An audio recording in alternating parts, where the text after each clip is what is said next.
What's up, everybody? This is your friend Mosey here with part 2 of our reading of Fan the Flames, a revolutionary position on the Chicano national question by the August 29th movement, Marxist-Leninist. So, we already covered what part 1 was at the conclusion out of our last video. Now we're moving into part 2, which will be giving a little bit more of the historical background of the Chicano peoples and their constitution as a nation, where exactly that originated. Alrighty, so for those of you following along in the text, we're going to be starting off at the bottom of page 17. Without further ado, we continue here our reading of Fan the Flames, a revolutionary position on the Chicano national question by the August 29th movement, Marxist-Leninist. We communists are concerned with every important question, not only of the present and the future, but also of the past of our own peoples. We communists do not pursue a narrow policy based on the craft interests of the workers. We are not narrow-minded trade union functionaries or leaders of a medieval guild or handicraftsmen and journeymen. We are the representatives of the class interests of the most important, the greatest class of modern society, the working class, to whose destiny it falls to free mankind from the suffrages of the capitalist system, the class which in 1/6 of the world has already cast off the yoke of capitalism and constitutes the ruling class. We defend the vital interests of all the exploited, toiling strata, that is, of the overwhelming majority in any capitalist country. We communists are the irreconcilable opponents, in principle, of bourgeois nationalism in all its forms, but we are not supporters of a national nihilism and should never act as such. The task of educating the workers and all of the working people in the spirit of proletarian internationalism is one of the fundamental tasks of every communist party. But anyone who thinks that this permits him, or even compels him, to sneer at all the national sentiments of the broad masses of working people is far from being a genuine Bolshevik and has understood nothing of the teachings of Lenin on the national question.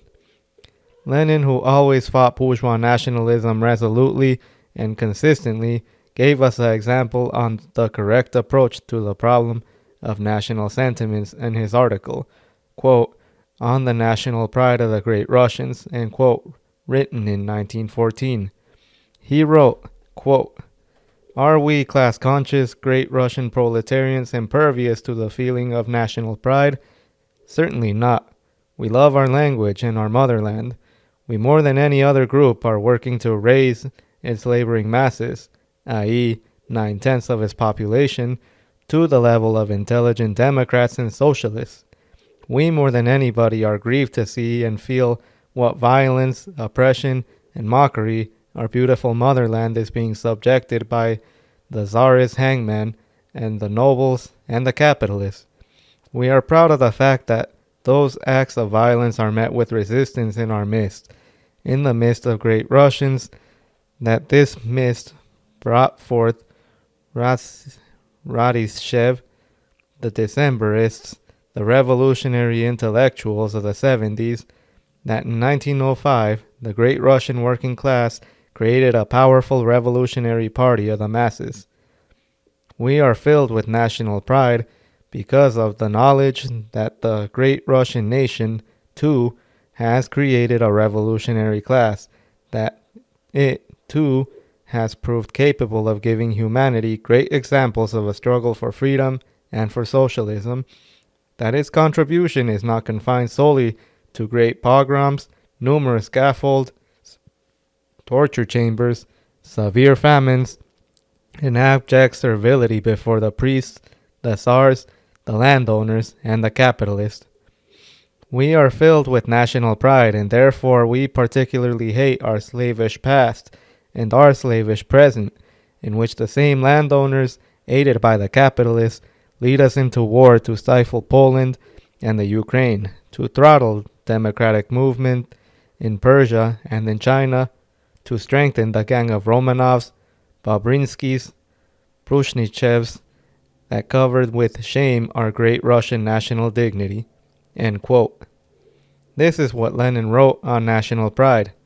I think, comrades, that when at the Reichstag fire trial the fascists tried to slander the Bulgarians as a barbarous people, I was not wrong in taking up the defense of our national honor of the working masses of the Bulgarian people, who are struggling heroically against the fascist usurpers, the real barbarians and savages. Nor was I wrong in declaring that I had no cause to be ashamed of being Bulgarian, but that, on the contrary, I was proud of being a son of the heroic Bulgarian working class. Comrades, proletarian internationalism must, so to speak, acclaim itself in each country in order to strike deep roots in its native land. National forms of proletarian class struggle and of the labor movement in the individual countries are in no contradiction to proletarian internationalism. On the contrary, it is precisely in these forms that the international interests of the proletariat can be successfully defended. It goes without saying that it is necessary everywhere and on all occasions to expose before the masses and prove them concretely that the fascist bourgeoisie, on the pretext of defending general national interests, is conducting its selfish policy of oppressing and exploiting its own people, as well as robbing and enslaving other nations. But we must not confine ourselves to this. We must at the same time prove by very struggle of the working class and the actions of the communist parties that the proletariat is rising against every manner of bondage and national oppression. It is the only true fighter for national freedom and independence of the people. The interests of the class struggle of the proletariat against its native exploiters and oppressors are not in contradiction to the interest of a free and happy future of the nation. On the contrary, the socialist revolution will signify the salvation of the nation and will open up to it the road to loftier heights. By the fact every building at the present time is class organizations and consolidating positions, by the very fact of defending democratic rights and liberties against fascism, by the very fact of fighting for the overthrow of capitalism, the working class is fighting for the future of the nation. The revolutionary proletariat is fighting to save the culture of the people, to liberate it from the shackles of decaying monopoly capitalism, from barbarous fascism, which is laying violent hands on it.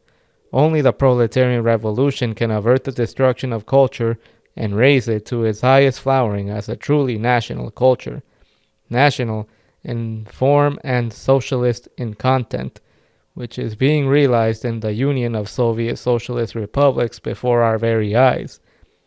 Proletarian internationalism not only is not in contradiction to the struggle of the working people of the individual countries for national, social, and cultural freedom, but thanks to international proletarian solidarity and fighting unity, assures the support that is necessary for victory in this struggle. The work, national proletarian solidarity, and fighting unity assures the closest alliance with the victorious proletariat of the great Soviet Union. Only by struggling in the hands with the proletariat of the imperialist countries can the colonial peoples and oppressed national minorities achieve their freedom. The sole road to victory for the proletarian revolution in the imperialist countries lies through the revolutionary alliance of the working class of the imperialist countries with the national liberation movement in the colonies and dependent countries, because, and Marx taught us, no nation, quote, no nation can be free if it oppresses other nations, end quote. Communists belonging to an oppressed dependent nation cannot combat chauvinism successfully among the people of their own nation if they do not at the same time show in practice in the mass movement that they actually struggle for the liberation of their nation from the alien yoke. And again, on the other hand, the communists of an oppressing nation cannot do what is necessary to educate the working masses of their nation in the spirit of internationalism without waging a resolute struggle against the oppressor policy of their quote-unquote own bourgeoisie. For the right of complete self-determination for the nations kept in bondage by it, if they do not do this, they likewise do not make it easier for the working people of the oppressed nation to overcome their nationalist prejudices. If we act in this spirit, if in all our mass work we prove convincingly that we are free of both national nihilism and bourgeois nationalism, then and only then shall we be able to wage a really successful struggle against the jingo demagogy of the fascists. This is the reason why a correct and practical application of the Leninist national policy is of paramount importance. It is unquestionably an essential preliminary condition for a successful struggle against chauvinism, this main instrument of ideological influence of the fascists upon the masses. Dmitriev, on the United Front. Historically constituted community of the people. The Chicano people evolved in the Southwest out of years of colonial and imperialist oppression.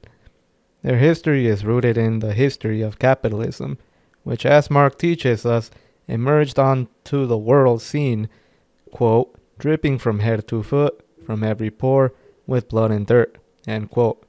Capital, Volume 1, page 760. The Chicano people were forged in the struggle against national oppression following the conquest and annexation of the Southwest by U.S. capitalism. Spain set out to colonize the New World in hopes of finding gold and other sources of wealth, such as copper and silver. These precious metals were taken from the native peoples, who were enslaved at the point of a sword to work the mines and plantations for their colonizers. It was the quest for silver and the fabled 7 cities of gold that brought the Spanish to explore and eventually colonize the Southwest. In 1536, Álvar Núñez Cabeza de Vaca reached Mexico City in an expedition that had taken him and others from Florida across Texas and through the Pecos River into the Rio Grande Valley and westward before they found their way back to the Spanish settlements of Sonora and Chihuahua. The tales of their expedition and the stories they heard of the existence of villages covered with roofs of gold and jewels brought new expeditions such as that of Francisco Vázquez de Coronado in 1540.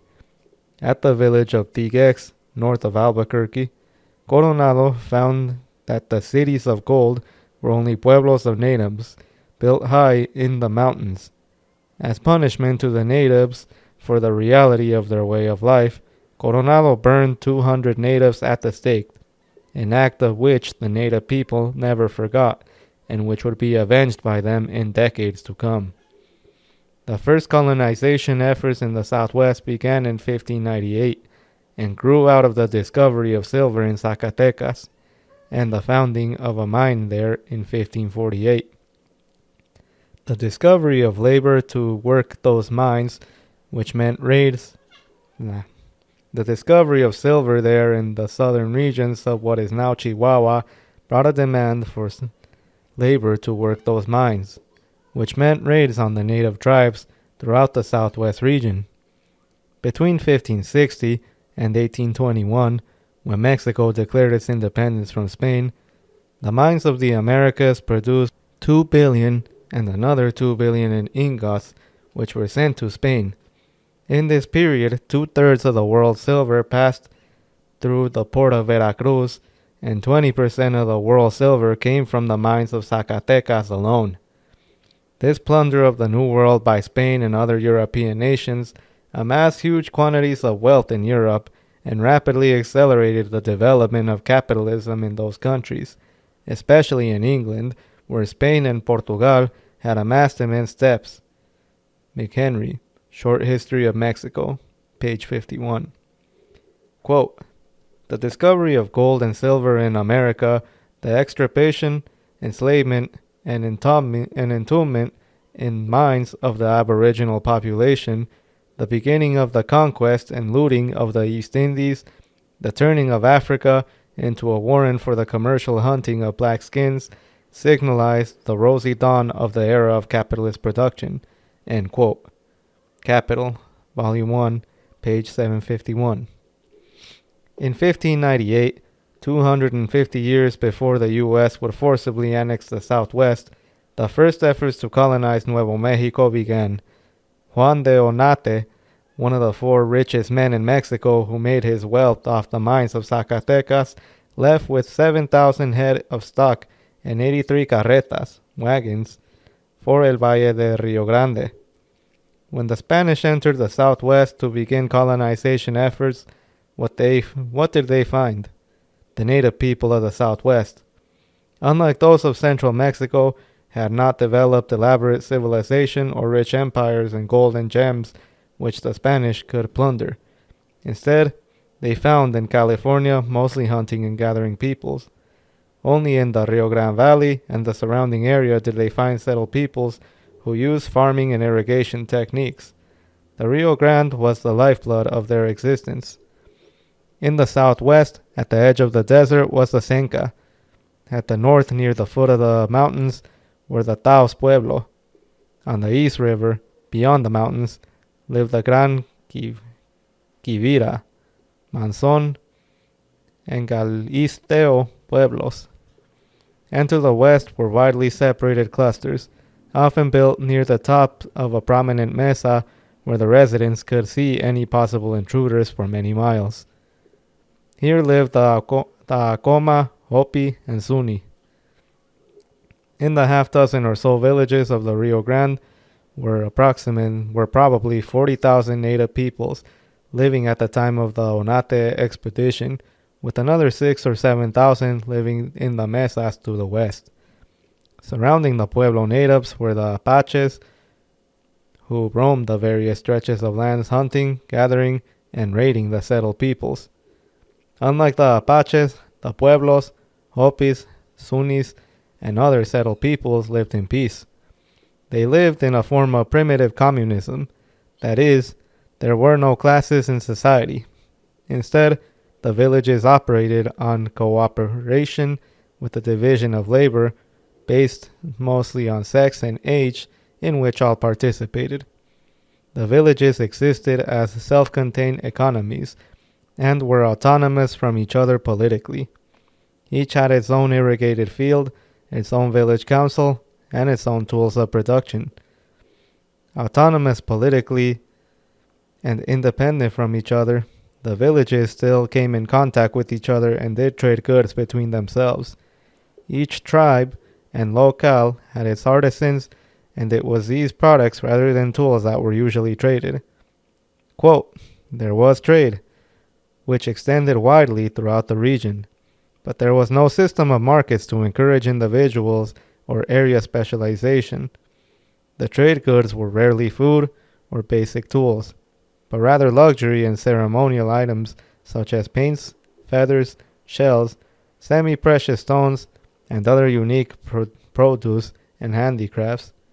Trading was small-scale and rather sporadic enterprise. End quote. Spicer, Cycles of Conquest, page 9. This life changed abruptly with the advent of the Spanish. The tools and animals, as well as the way of life which the Spanish brought with them, would revolutionize the existence of the native peoples, bringing them from one way of life, from one mode of production, that of primitive communism, to another, that of feudalism and class society. Even those that would keep their mode of production, such as the Apaches and Comanches, who would continue to hunt and gather, would be affected, for they would now be able to raid the surrounding native and Spanish villages on Spanish horses. When colonization efforts began in the southwest, the Spanish brought cattle, horses, goats, pigs, barnyard fowl, and cats.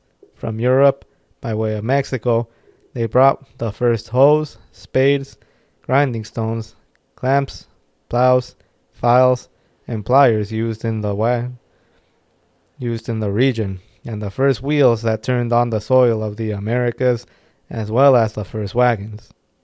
McWilliams, North from Mexico, page 32. The colonizers made improvements on the farming system of the natives, showing them new techniques for irrigation, some of which they themselves had learned from the natives of the interior of Mexico. They also brought to the southwest region new crops such as wheat, orchard fruits, tobacco, and vineyard fruits. The settlements which the Spanish developed in the southwest needed artisans to repair and replace worn-out hoes, plows, wheels, and gears.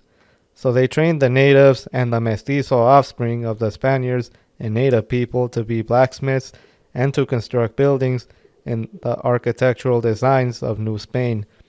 And so the natives learned carpentry and masonry skills. They were also taught to operate grist mills, raise cattle and sheep, tan hides, make wines, shoes, soap, and candles. Simpson, Many Mexicos, page 154.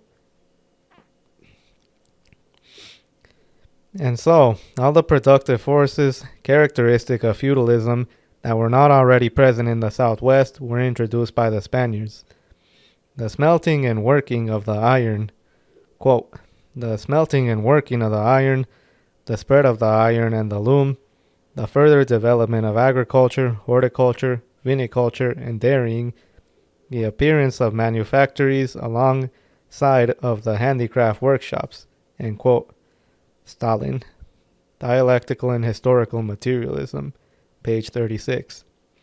But it takes more than the introduction of new techniques of production to transform society from communal to feudal. It requires a transformation in the various relationships which people have in production, a transformation to a division of society based on classes. In central and northern Mexico, two institutions were used to accomplish this transformation: the encomienda and the mission system. The southwest, then the northwest of New Spain. The mission system was fundamental to the Spanish rule and colonization. The encomienda consisted of temporary grants made by the crown to private individuals over territories which had been claimed in the name of the crown. The grants included the responsibility of protecting the natives living on the or near the granted territory, instructing them in Christianity, and in general, civilizing them. In return, the encomendero received from the natives tributes in form of goods or labor services on the land granted to him. Eliot, Imperial Spain, page 61. In areas of New Spain where native populations were concentrated, the Spanish also used the enforced labor system of the repartimiento, where natives were drafted for labor for a seasonal period to work on ranches, in mines, and sugar mills. Originating in the Americas was with Columbus, who assigned to the settlers of Hispaniola a number of natives who were expected to perform labor services for them. The encomienda system was tried with lesser success in northern New Spain and was brought to the southwest with the Onate expedition. Onate took his 400 soldiers, wagons, and livestock northward from Zacatecas up to the Rio Grande Valley to a point near Santa Fe. Several settlements were established, and Onate's principal soldiers were rewarded with encomiendas assigned on land near the pueblos, where natives could be assigned to perform labor or provide tributes. Onate's early capitals were too close to established native settlements, and so the capital was moved 30 miles south to the Villa Real de la Santa Fe de San Francisco, with the country to the north designated as Rio Arriba, the area to the south of the capital designated as Rio Abajo, and the new settlements established. The encomienda and repartimiento systems began in the area.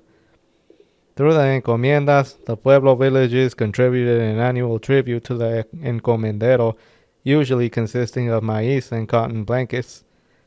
Settlers living on the surrounding farms and ranches made use of the repartimiento to acquire necessary labor for the growing of crops and raising of sheep and cattle. The second major institution which had the effect of establishing feudal relations in the Southwest was the church, specifically the mission system.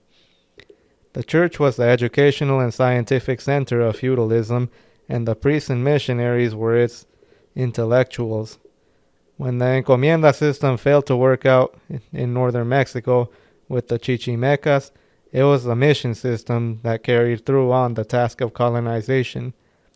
Using the missionary colleges of Jalisco and Zacatecas as a base, really as centers for training in the techniques of colonization, Franciscan missionaries began establishing settlements and missions northwards. In the early 1600s, the Jesuits also came northward. The Jesuits built a line of missions which ran through the mountainous country of northern Durango up into southwestern Chihuahua and up the eastern slope of the Sierra Madre. This helped to secure the left flank of Spanish intrusion into the north and allowed the Franciscans to concentrate in the Pueblo lands and to the valleys and plains of the Rio Concho system. Bannon, the Spanish borderlands frontier, 1513 to 1821, page 73. The church domesticated the hunting and gathering peoples in the Southwest, particularly in California, pulling the natives into subsistence in the mission lands, bringing into existence the mission Indians, who were totally dependent on the feudal mission economy. This process was accomplished mostly by means of coercion, putting the many Indians who tried to flee into chains, and through the regular use of whipping posts. Under feudalism, the lord, quote, discards the slave as a laborer who has no interest in work, and prefers to deal with the serf, who has his own husbandry, implements of production, and certain interests in work, essential for the cultivation of land, for the payment in kind, a part of his harvest, to the feudal lord. End quote.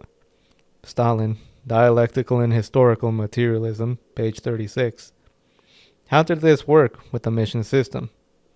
The strongest influence can be seen in California. Their conditions giving rise to the establishment of encomiendas were practically non-existent. Instead, the friars provided the natives with cattle and sheep, with seeds for sowing, and implements with which to toil the soil.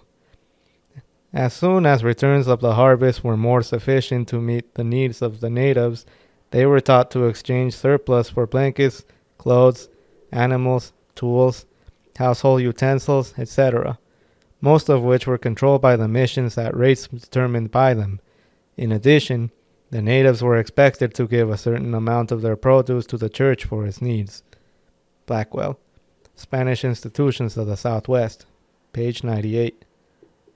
When the colonizers felt they had broken the spirit of the natives and trained them in the new way of life, enough so that they wouldn't run away, the new converts were given a piece of ground, a yoke of oxen, and a few farming utensils. Their soil remained in the hands of the church, which simply gave them the right to work it, and usually the missionary or someone from the church carefully supervises cultivation. In addition to cultivating his own plot of land, each native worked a set amount of time, for example 2 hours a day or 3 days a week, on a farm belonging to the village, the produce of which went to support the church. This was called the corvée system. Born, Spain in America, page 305. In the fan of settlements throughout the Southwest, the missions played the leading role in California, while in New Mexico the encomienda system predominated. An important difference was that in New Mexico, the Spaniards found the natives living in already established settlements which could provide tributes or labor with new masters. In Texas, both methods were used, but with a century of effort, Spanish succeeded only in producing 3 sparsely populated settlements, at San Antonio, Goliad, and Nocogotches. By 1970, the Spanish population of the upper valley of the Rio Grande was only about 2,800. The priests, in order to effect conversion, ruthlessly suppressed the religions of the native peoples. Native priests that refused to convert or help in the conversion of their pueblo or tribe, and religious ceremonies not sanctioned by the church were forbidden. Many times the natives pretended to convert by Christianity while awaiting some chance to rally the native against the native tribe against the Spanish.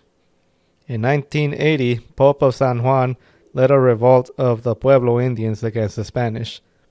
Throughout the valley, tribes joined the uprising. Pope's plan even accounted for use of the traditional enemy of the Pueblo, the Apaches, against the Spanish. On August 10th, the revolt began. Acting in unison, the Pueblos put to death 21 of the 33 Franciscan missionary priests, as well as some 390 settlers of the province. For 12 years, the Pueblos were again free, having driven most of the Spanish settlers to the lower Rio Grande Valley, to a settlement near what is now El Paso. Under Diego de Vargas, the Spanish reconquered the territory and in the early 1690s began resettling the area. After the Pueblo revolt, the encomienda system was discarded for a new form of land distribution. The new form of land holdings really made official a process of concentration of land into the hands of a few landlords that had been taking place since the early 1600s. 3 types of land grants were now made. 1. Individual land grants to a few prominent or wealthy persons. 2. Joint grants given to groups of individuals. And 3. Community grants for groups of settlers. Through this method of distribution of land, the basic feudal classes of patron and peon, lord and serf, emerged. The individual grantees made up the patron class.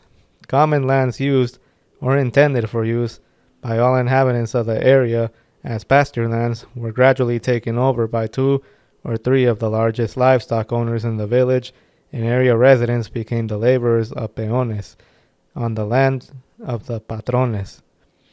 This happened because the individual plots of land which most village residents held were small, too small for succeeding generations, and all families depended on the communal lands for grazing sheep and cattle.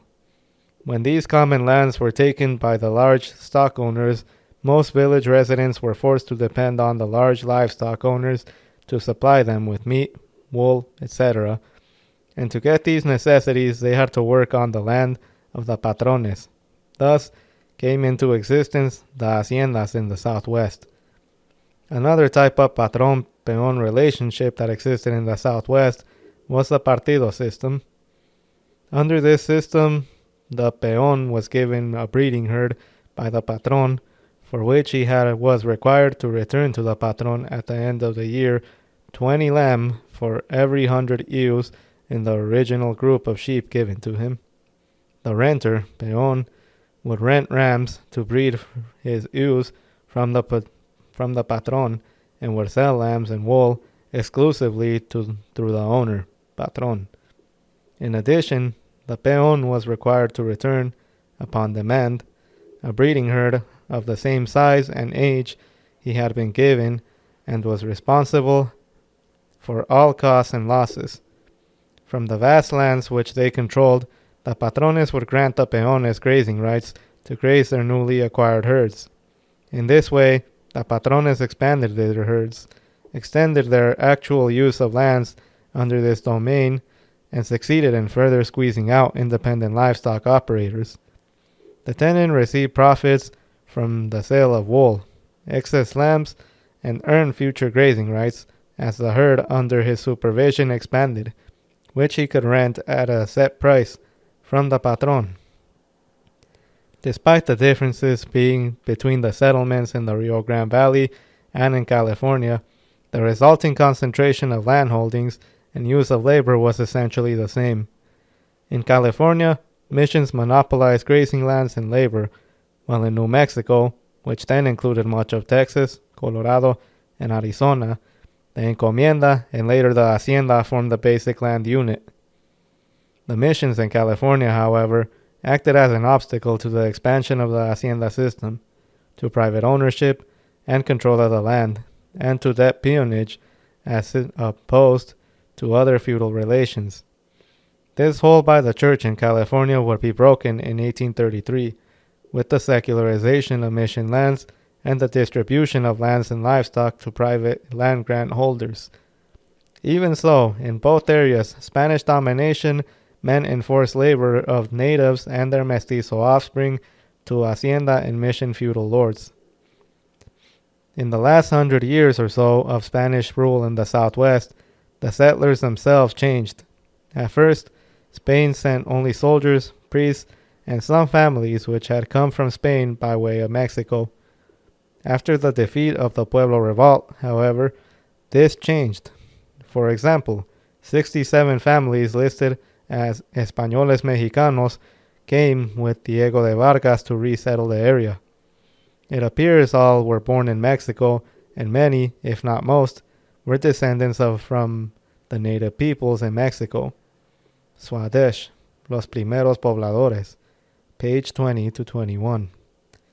The significance of this that on the one hand, these families were not Spanish, as many in New Mexico have referred to themselves, but mestizo, and came not to rule over feudal estates, but as needed artisans and laborers. They were weavers, blacksmiths, hat makers, leather workers, and were experienced in irrigation, farming, care, and breeding of livestock, and in mining techniques. All skills necessary for the developing of feudal economy. The Spanish conquest of the Southwest brought with it the language and culture of the colonizer. Since the Spanish were the minority population in the Southwest, as they were in the New World, it was necessary to indoctrinate the native population with an outlook of the world which would accept and justify this rule. The church, particularly the missions, were crucial in this role. Not only did they gather the natives into the sphere of feudal production, as they did in California, but they educated the natives and mestizo offspring in the worldview of the Spanish and prepared them to be good, i.e. docile, to peones and their feudal lords. In the period of Spanish rule, till 1821, the common culture of the people living in the northern territory of New Spain was a blend of Spanish and native culture, but a blend which served the maintenance of feudalism and the ricos, or patrones, which represented the ruling class under feudalism. In all facets of culture, the class content of the culture was feudal, and the dominant culture which served the church and the rest of the landed classes. As in the rest of New Spain, when the Spanish entered an area for colonization, they destroyed whatever religious centers there were, usually killed the native priests, destroyed any religious icons, and prohibited any native religious ceremonies. Often, the churches built in a village was on a site of previously worshipped. Many times, the Catholic priests and missionaries would maintain the form of religious ceremonies of the native peoples, such as dances, masks, etc., but with a new content, the worship of Catholic God. The church sought to make the laboring masses, whether native or mestizo, whether mine workers, ranch hands, or peones, accept the church and make it their own. All were required to give tite to the church. And in addition, all were expected to make other forms of contribution to the church. And so, the peones and village artisans handcrafted furniture and metalworks for the church. They made intricate wood carvings such as retablos, flat panels, pultos, carved in round, which depicted religious scenes, or contributed paintings, often showing the natives kneeling before the cross or before a missionary, or they carved wooden figures called santos to honor the saints, Christ, or the Virgin. Topland, page 293. The culture of the patrones, which was the dominant culture of southwestern society under the Spanish, consisted of the music and art from the old country or from the interior of Mexico, especially Mexico City. Naturally, the culture of the peons or the peones was not the same as that of the ruling class. Usually lacking formal education, most were unable to write their own literature. Instead, the peones expressed themselves through the versos, populares, and ballads. These musical forms, describing in song the lives and struggles of the peones and sheep herders, they describe the raids made by the Apaches or the revolt of the Pueblos or experiences in the travels along the trade route to Chihuahua. The natives, of course, had their own culture too, which the missionaries sought to suppress for fear that the native population would rise up against them. They outlawed, for example, the use of the cachina mask and ceremonial dances of the Pueblos. But despite everything they attempted, the natives kept many of their traditional practices, often holding religious ceremonies in secret and far away from the Spanish villages. In the whole time of their rule in the Southwest, the Spanish were never able to consolidate their rule and were kept out of areas east and west of the Rio Grande Valley, which were controlled by the Apaches and Comanches, and which connected the settlements of California and Texas to those of New Mexico. The Mexican period and the Anglo-American conquest. The independence movement in Mexico was influenced by worldwide events. The 18th and 19th centuries saw the decline of Spain as a leading international power. Unlike England, which had undergone the transformation to capitalism, Spain stagnated under feudalism. Its ruling class had been unable to unite the various principalities within its borders, and the wealth taken from New Spain was not used for industrialization, but for paying off debts to England and other European countries, and for the luxury of its feudal ruling class. In 1810, Padre Hidalgo, a liberal Creole priest, rallied mestizo peasants and natives in an armed uprising which was violently suppressed by forces close to the church and the feudal landlord classes. A short time later, José María Morelos y Pavón, a priest of mestizo descent, led a second uprising advocating the distribution of church lands to the masses. The Morelos uprising was also suppressed. It was only the church and landlords themselves joined the side of the independence movement that independence from Spain was finally declared. This move was prompted by changes in Spain which forced the Spanish king to accept the liberal constitution, which attacked the landholdings of the church. The Mexican independence set the stage for the rise of the Mexican bourgeoisie and for the consolidation of the Mexican nation. This was the beginning of that movement, which would reach its culmination with the Mexican Revolution of 1910. Independence, however, had very little effect on the Southwest initially. Growing impact would be felt with the struggles for the power between centralists, composed of feudal landlords, church officials, and the older order in general, and the Federalists, which were made up in large part of merchants, liberal priests, and the developing bourgeoisie. Several times in the coming decades, one force or the other gained political control of Mexico, and this did have some influence on the northern states. Shortly after independence, the Federalists passed a lenient colonization law in Texas to encourage colonization of the vast territory which was being eyed with greed by the southern slaveocracy in the U.S.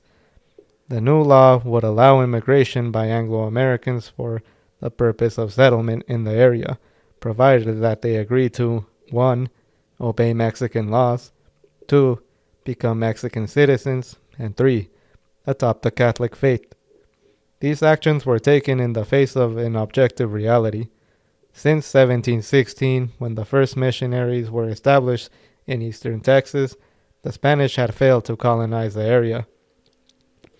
Despite huge expenditures, over 3 million pesos spent from 1722 to 1744, the number of colonials in the area was less at the end of Spanish rule than it was at the beginning.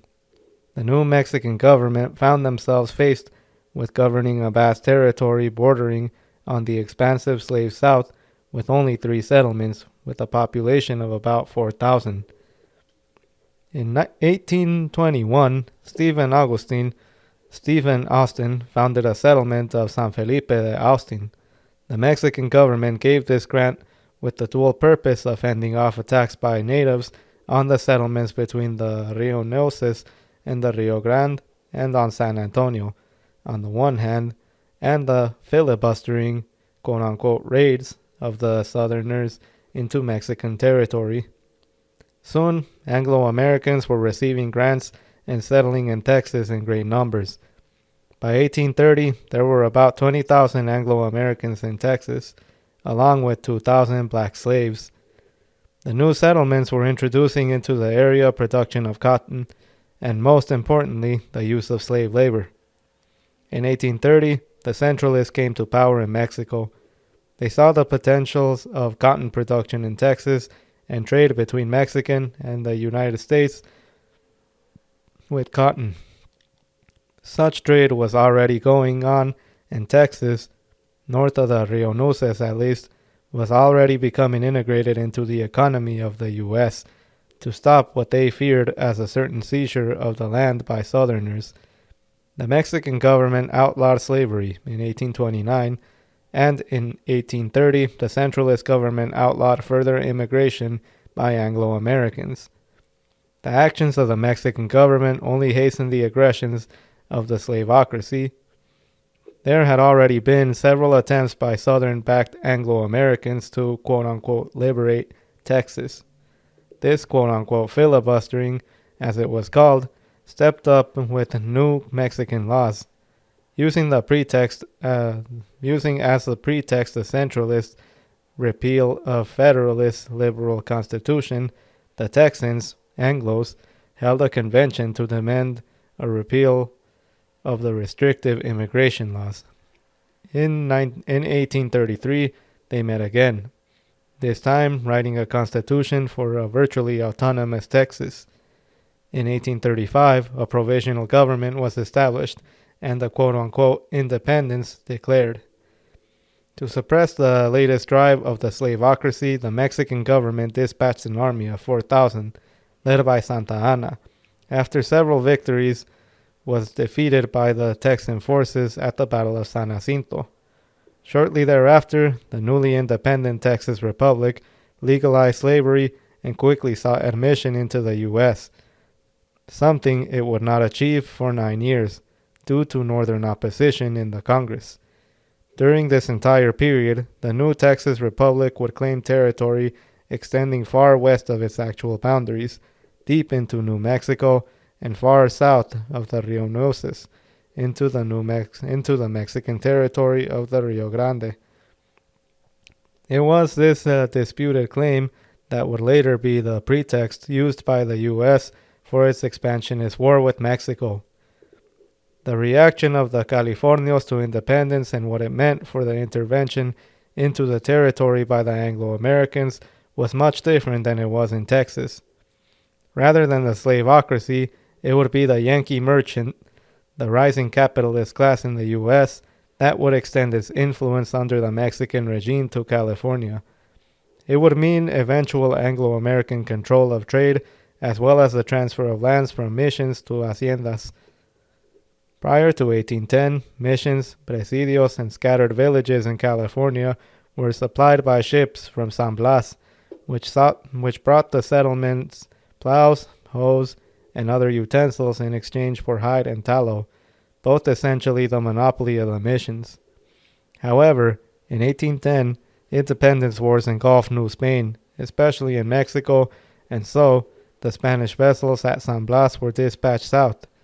To fill this void, Yankee shippers from New England stepped in and illegal trade with U.S. merchants began.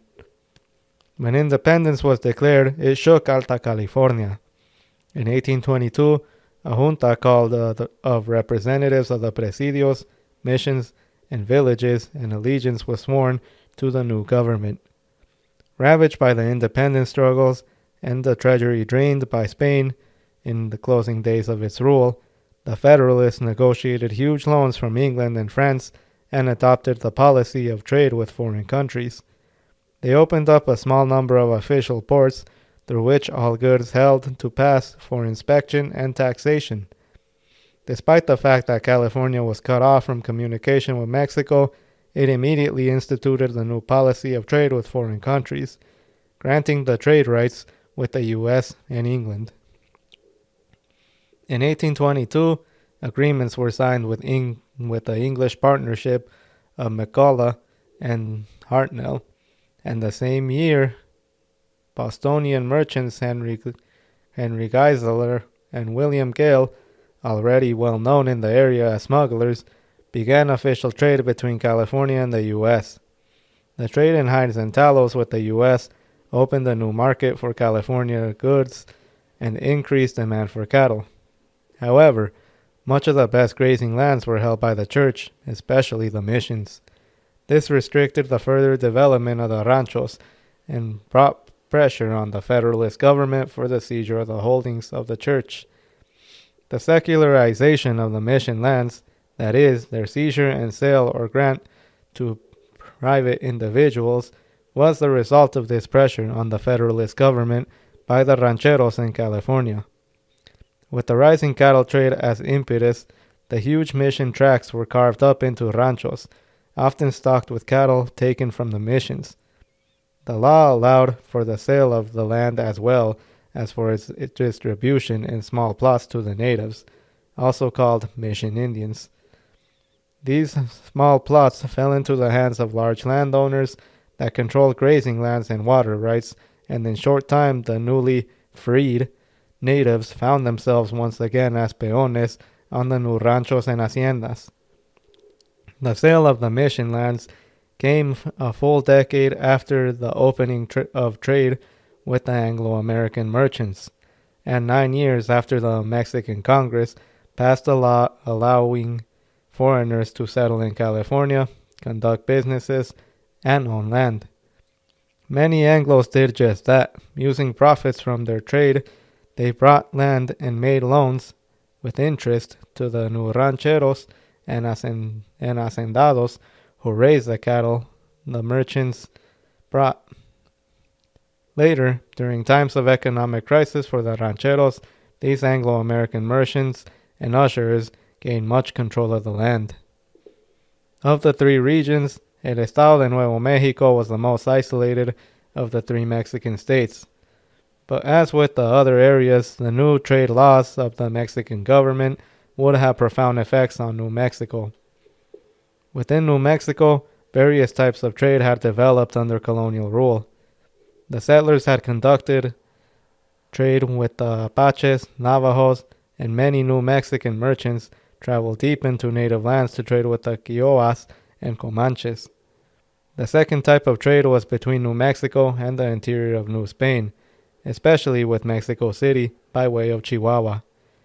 In exchange for fabrics, blankets, candles, and drapes, the New Mexicans received supplies which they could not produce. By the mid-1700s, independent trade between Chihuahua and New Mexico developed, with caravans arriving in New Mexico at the time of the annual Taos Trade Fair. In the Spanish period, the economy of New Mexico, at least in terms of trade, was monopolized by merchants from Chihuahua who made great profits from this trade. In addition, large sheep rancheros drove their herds to markets in Chihuahua. By the time of Mexican independence, these sheep drives to Chihuahua had reached the proportions of 400,000 head of sheep a year. During the colonial period, there was also brutal trade in slaves who were sold to the interior to work in the mines. In the Mexican period, this trade was outlawed. What became more profitable was the trade in furs. In the 1804 Subelon Pike expedition reached Santa Fe, and shortly afterwards, other trappers and fur traders followed. Beaver skins could be sold to the eastern markets for $6 to $8 apiece, and there was great profit to be made by the skillful trader. The effects of this type of trade was twofold. 1. To stimulate the internal economy of New Mexico, particularly of Taos, which became the center for trappers. And 2. It laid the basis for the establishment of formal trade routes with St. Louis, bringing New Mexico into the sphere of the U.S. and world trade. The fur traders mapped the easiest routes for Missouri to Santa Fe travel.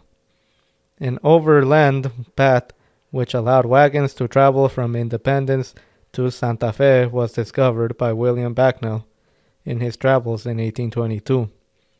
These different routes to Santa Fe became known as the Santa Fe Trail, and soon caravans of wagons, each carrying up to 5,000 pounds of merchandise, were making the trip to Santa Fe. The expanding trade with New Mexico also opened trade with other areas of the Southwest and the northern states of Mexico. This quickly led to competition with the merchants of Chihuahua. Key in this competition of markets was the superiority of productive techniques of the U.S. Because of more advanced technology, the same product could be produced easier and cheaper, and many times better, in the U.S. than it could be produced in Mexico. In this way, the U.S. merchants captured markets in New Mexico and penetrated into California, connecting for the first time the two Mexican states of California and New Mexico. But there were other consequences of this trade. The expanding commerce gave rise to New Mexican merchants and store owners who sold to the traders or brought their wares, reselling them to local population. These merchants often sold their goods to small landowners or sheep herders on credit and acquired their land in stock when they could not pay. Their business advanced stride by stride with the expansion of U.S. trade, and it is no wonder that many New Mexican merchants came to see their interests lying with the Anglo-Americans rather than the very distant Mexican government.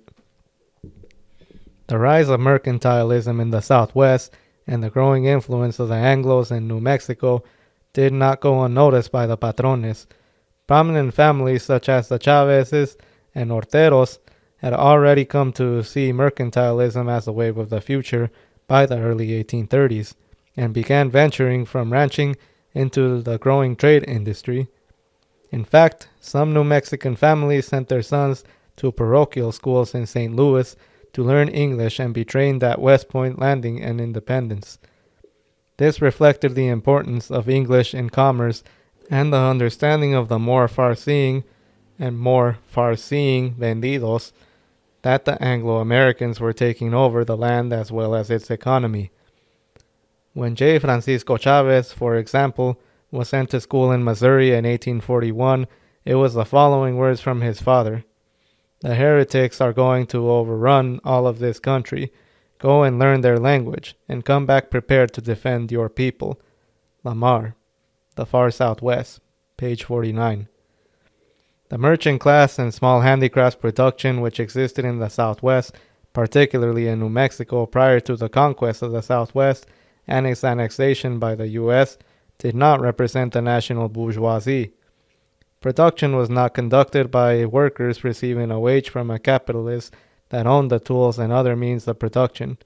Instead, artisans owned their own tools, and the merchants were more content with the sale of those goods rather than their production. The Chicano bourgeoisie that did develop did so after the conquest by the U.S. and grew up hand in hand with the Anglo-American capitalist class. Although some of the merchants and rancheros did oppose the penetration of Anglo-American capital into the area and fought the annexation tooth and nail, many New Mexican merchants willingly sided with the invaders and aided the occupation forces. This group of ricos who sided with the Anglo-Americans, such as Ortero and Armijillo, were forerunners of today's vendido. They play the role of social props for the U.S. monopoly capitalists. Even in the 1830s, however, there was a segment of the ricos that represented a national bourgeoisie in embryo. That is, one that opposed the feudal order, especially the church, that was for self-rule rather than domination by the Mexican government or Anglo-America. Padre Antonio José Martinez, for example, who owned several small ranches and flour mills, fought the power of the church despite his ties with it. He saw the church-owned lands as the source of its power by which it dominated the New Mexican peasants and natives. In 1834, he published a newspaper, El Crepúsculo de la Libertad, in which he called for the elimination of the tite, by which the church claimed 1/10 of the produce and livestock in the area, as a source of oppression of the small peasantry. He also opposed the Mexican government's policy of large land grants to individuals and instead advocated the distribution of the land to the masses, which falls within the realm of bourgeois democratic revolution. Despite the actions of Martinez and others like him, the Mexican government and the church had no intention of yielding power in New Mexico. The New Mexican merchants were angered by the monopoly practices of the Chihuahua merchants and sought assistance from the Mexican government. However, the centralist government feared the growing influence of Anglo-American merchants so tightened the grip of Mexican control over the northern territory. Following the lead of the ricos, the New Mexican peasants and natives overthrew and beheaded the Mexican governor and elected or appointed peasants and natives to all government posts, including the election of a Taos native as a governor. Note: the oppressed peoples definitely did not see themselves as a part of the Mexican nation. Realizing that the alliance between the peasantry and natives spelled doom to their own rule, the ricos suppressed the revolt. Leading the rico reaction was Manuel Armijillo, a pro-U.S. merchant who installed himself as governor. Armijillo would later play an important role in assisting the Anglo-American forces in their seizure of New Mexico. In this period of Mexican rule prior to annexation, what was the culture of the people of the Southwest? As in the Spanish period, feudalism was the dominant mode of production in the period of Mexican rule, particularly in the haciendas and ranchos, debt peonage. Under this system, the peon was born into debt, inheriting past debts of his or her parents, as well as the cost of his or her baptism. The isolation of the ranchos, sitios, and settlements, especially in New Mexico, the hostility of the surrounding native tribes, such as the Apaches and Comanches, made escape difficult. In such a system, ideology and culture played important roles in the rule of the patrones. As under the Spanish, the church indoctrinated its wards in the legitimacy of authority under the natural order, quote-unquote, of society. Those that ruled did so by God's will, quote-unquote. This sanctified the patron's authority over his peones, the priest's hold over his parish, and the father's dominion over his wife and children in the family. Each person had his or her place in society and should never question that place. In this way, the family and the church served maintenance of the feudal order, locking the peon into almost perpetual servitude to his master. McWilliams, page 66. This seemingly immutable relationship was disrupted by the growth of trade. The artisans of the Rio Grande Valley, for example, originally carved their santos handcrafted with their wagon iron designs, and wove their blankets and shawls for the use of members of the community, especially the church and the patron. But after the opening of the Santa Fe Trail and the Old Spanish Trail to Los Angeles in 1829, and with growth of trade with the U.S., some artisans began producing solely for trade and for sale. Thus, trade in santos and fine woven goods from New Mexico expanded with the growth in trade to St. Louis, reaching its peak between 1830 and 1835. The U.S.-Mexican War and the rise of capitalism in the Southwest. The period from 1846 to 1880 is one of great upheaval in the United States and the Southwest. Not only is it the period of annexation of the Southwest by the U.S., it is also the period in which slavery was defeated in the South and the northern capitalist class gained complete political control of the country. The annexation of the Southwest by the United States aided the capitalist class in its defeat of the slaveocracy, and the contradictions between these two classes played a decisive role in the War of 1846 that led to the annexation. The South wanted it in order to expand slavery, the North wanted it for its land and to export capital and commodities. After its independence in 1776, the population of the United States grew significantly, primarily due to expanded immigration. Constant genocidal wars with the Indians expanded the territory westward and opened up vast stretches of quote-unquote virgin land for farming, which drew more immigration. But the endless waves of immigration from Europe to quote leaves behind a stationary sediment in the East, throwing men on the labor market there more rapidly than a wave of emigration westward can wash them away. End quote. Marx. Capital, Volume 1, page 773. Without means of production, these immigrants and their descendants were forced to sell their ability to work, their labor power, in order to survive. Thus, wage labor came to the United States. As the textile industry expanded and as new developments were made in the techniques of production, wage labor extended its influence. The South, however, was a barrier to this expansion because, as Marx explained, quote, slavery of Negroes precludes free wage labor, which is the basis of capitalist production. End quote. Theories of Surplus Value, Part 2, page 303. In the plantations of the South, the capitalist mode of production existed, but, quote, only in a formal sense, end quote, I bid.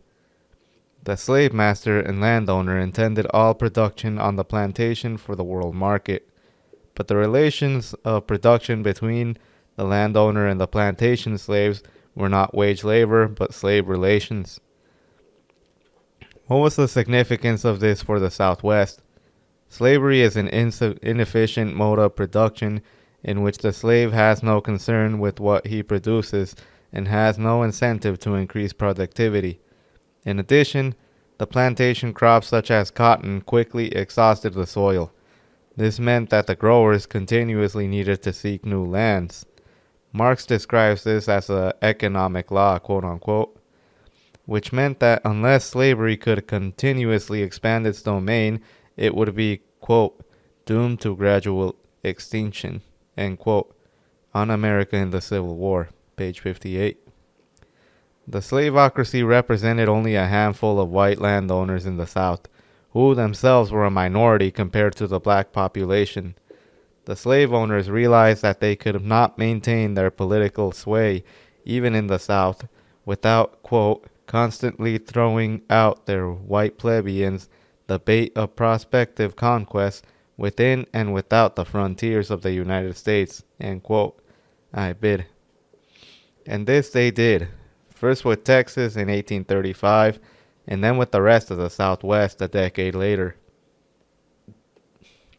After the independence, quote unquote, of Texas was declared, the South pushed for its admission into the U.S. as a slave state. For years, the South had held political power in Congress and with the presidency, but they were losing that power. Immigration in the North meant a greater population there, and since the House of Representatives was based on population, the North was gaining dominance. The South hoped to divide the Texas Republic into several states and admit them all as slave states. The North fought this plan for years, but finally admitted all of Texas as one state, with its borders being those claimed by the Republic and not recognized by Mexico. Conflict was certain if the U.S. attempted to forcibly claim South Texas. In 1846, the U.S. troops did just that. Newly inaugurated President James Polk ordered U.S. troops under General Zachary Taylor to cross the Rio Nueces and hold the disputed territory. A short time later, Taylor's troops engaged a Mexican patrol. The war had begun. The United States held superiority in terms of technology and firepower. The outcome of the war was clear from the onset.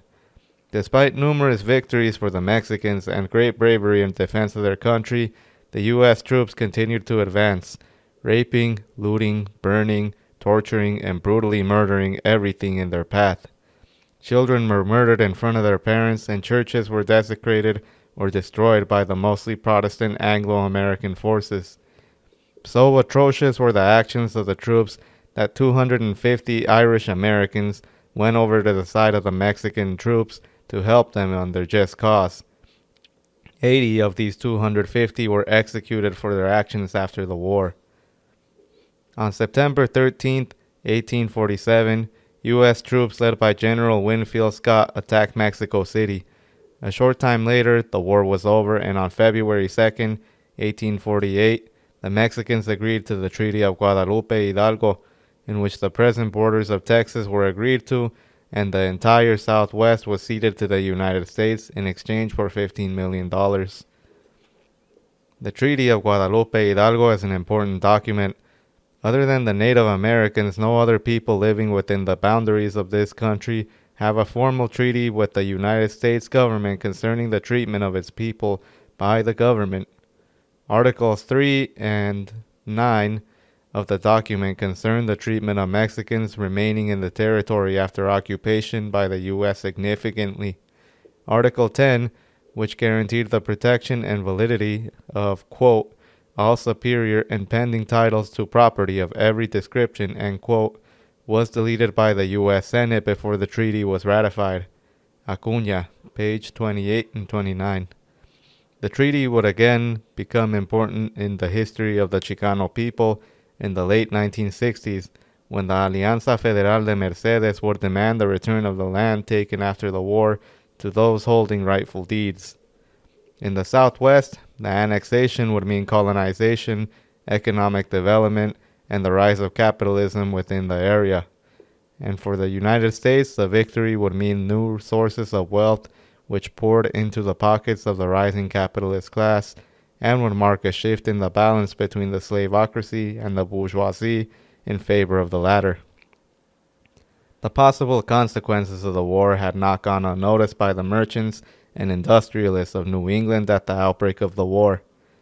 Even before Texas was admitted to the U.S., many on the East Coast were eyeing the Pacific Coast, especially California, and the access to trade routes to India and China that would come to whoever controlled its ports. Ruiz, page 50. While the North originally opposed entering the war with Mexico, once the war began, it was the northern capitalist class that pushed hardest for victory and annexation. In the last days of the war, northern papers were debating how much of Mexico the U.S. should take, or even if the U.S. should be content with just Mexico, when the opportunity could be used to claim everything north of South America. Nicholas Trist was sent to arrange a treaty with the specific task of gaining for the U.S. Upper and Lower California, New Mexico, and the right of transit across the Isthmus of Tehuantepec for construction of a canal to link the Pacific with the Atlantic, shortening the distance to trade routes opened up by the victory. Merck, pages 112 to 114.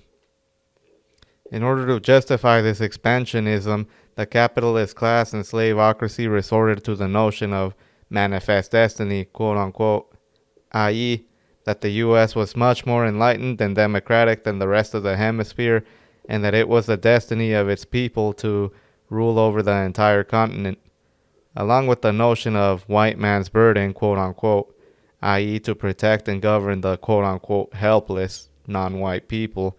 Manifest destiny would again come into play half a century later in the Spanish-American War. Both are variations of white supremacy, quote-unquote, which is distinct from the great nation chauvinism has taken in the U.S. Manifest destiny was the rallying call, and land the prize, which united all regions of the country against Mexico. The colonization of the Southwest by the U.S. had international consequences as well. As Ingalls wrote in 1849, the conquest and resultant exploitation of gold mines in the territory would certainly, quote, increase the means of circulation within a few years, concentrate a large population and an active commerce in the West Coast, establish steamship lines, create large cities, begin a plan for a railroad from New York to San Francisco, open the Pacific Ocean to civilization, in reality, for the first time and the third time in history, imprint new orientation on world commerce, end quote. Marx and Engels, 1972, pages 189 to 190. By this last statement, he meant that, quote, the center of gravity of world trade, in Italy in the Middle Ages and in England in modern times, is now the southern half of the North American hemisphere, end quote. America in the Civil War, pages 14 and 15. And what were the consequences in the Southwest? The immediate effects were felt in California. In the region from the Rio Nueces to the Pacific coast, there were about 80,000 Mexicans in 1846, most of which lived along the Rio Grande Valley. In California, there were about 10,000 Californians and 3,000 Anglo-Americans when the war began. The gold rush in the late 1840s changed all of this almost overnight. By 1850, there were 100,000 people living in California, only 13,000 of which were Mexican. Acuña, page 104. The change in the population meant that there would quickly be a change in land holdings as well. To make certain that gold mining would be exclusively the right of the Anglo-Americans, the foreign miners' tax was adopted in 1850, which forced Mexicans and others to pay a flat fee for the right to mine gold, even on their own land. A year later, William Gwynn pushed through the California legislature the Land Law of 1851, which required Mexican landowners to prove their title to their land and pay outrageous legal fees to do it. This law encouraged Anglo-American homesteading on Mexican land and allowed squatters to challenge titles in court.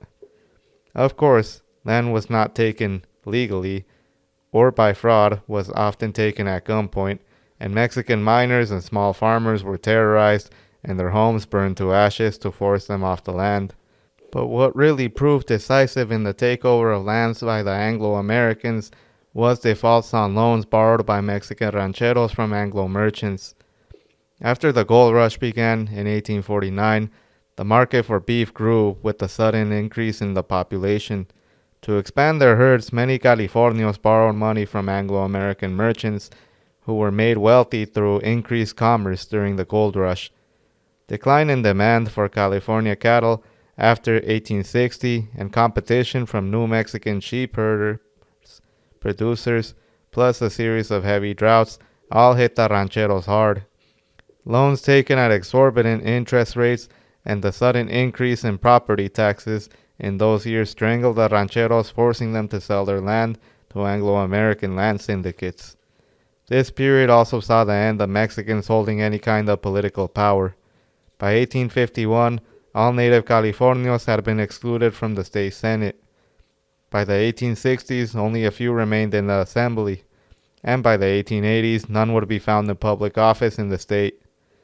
Where there is oppression, there is resistance. Throughout the state, miners, peasants, vaqueros, and rancheros took up arms against the brutal oppression of their people.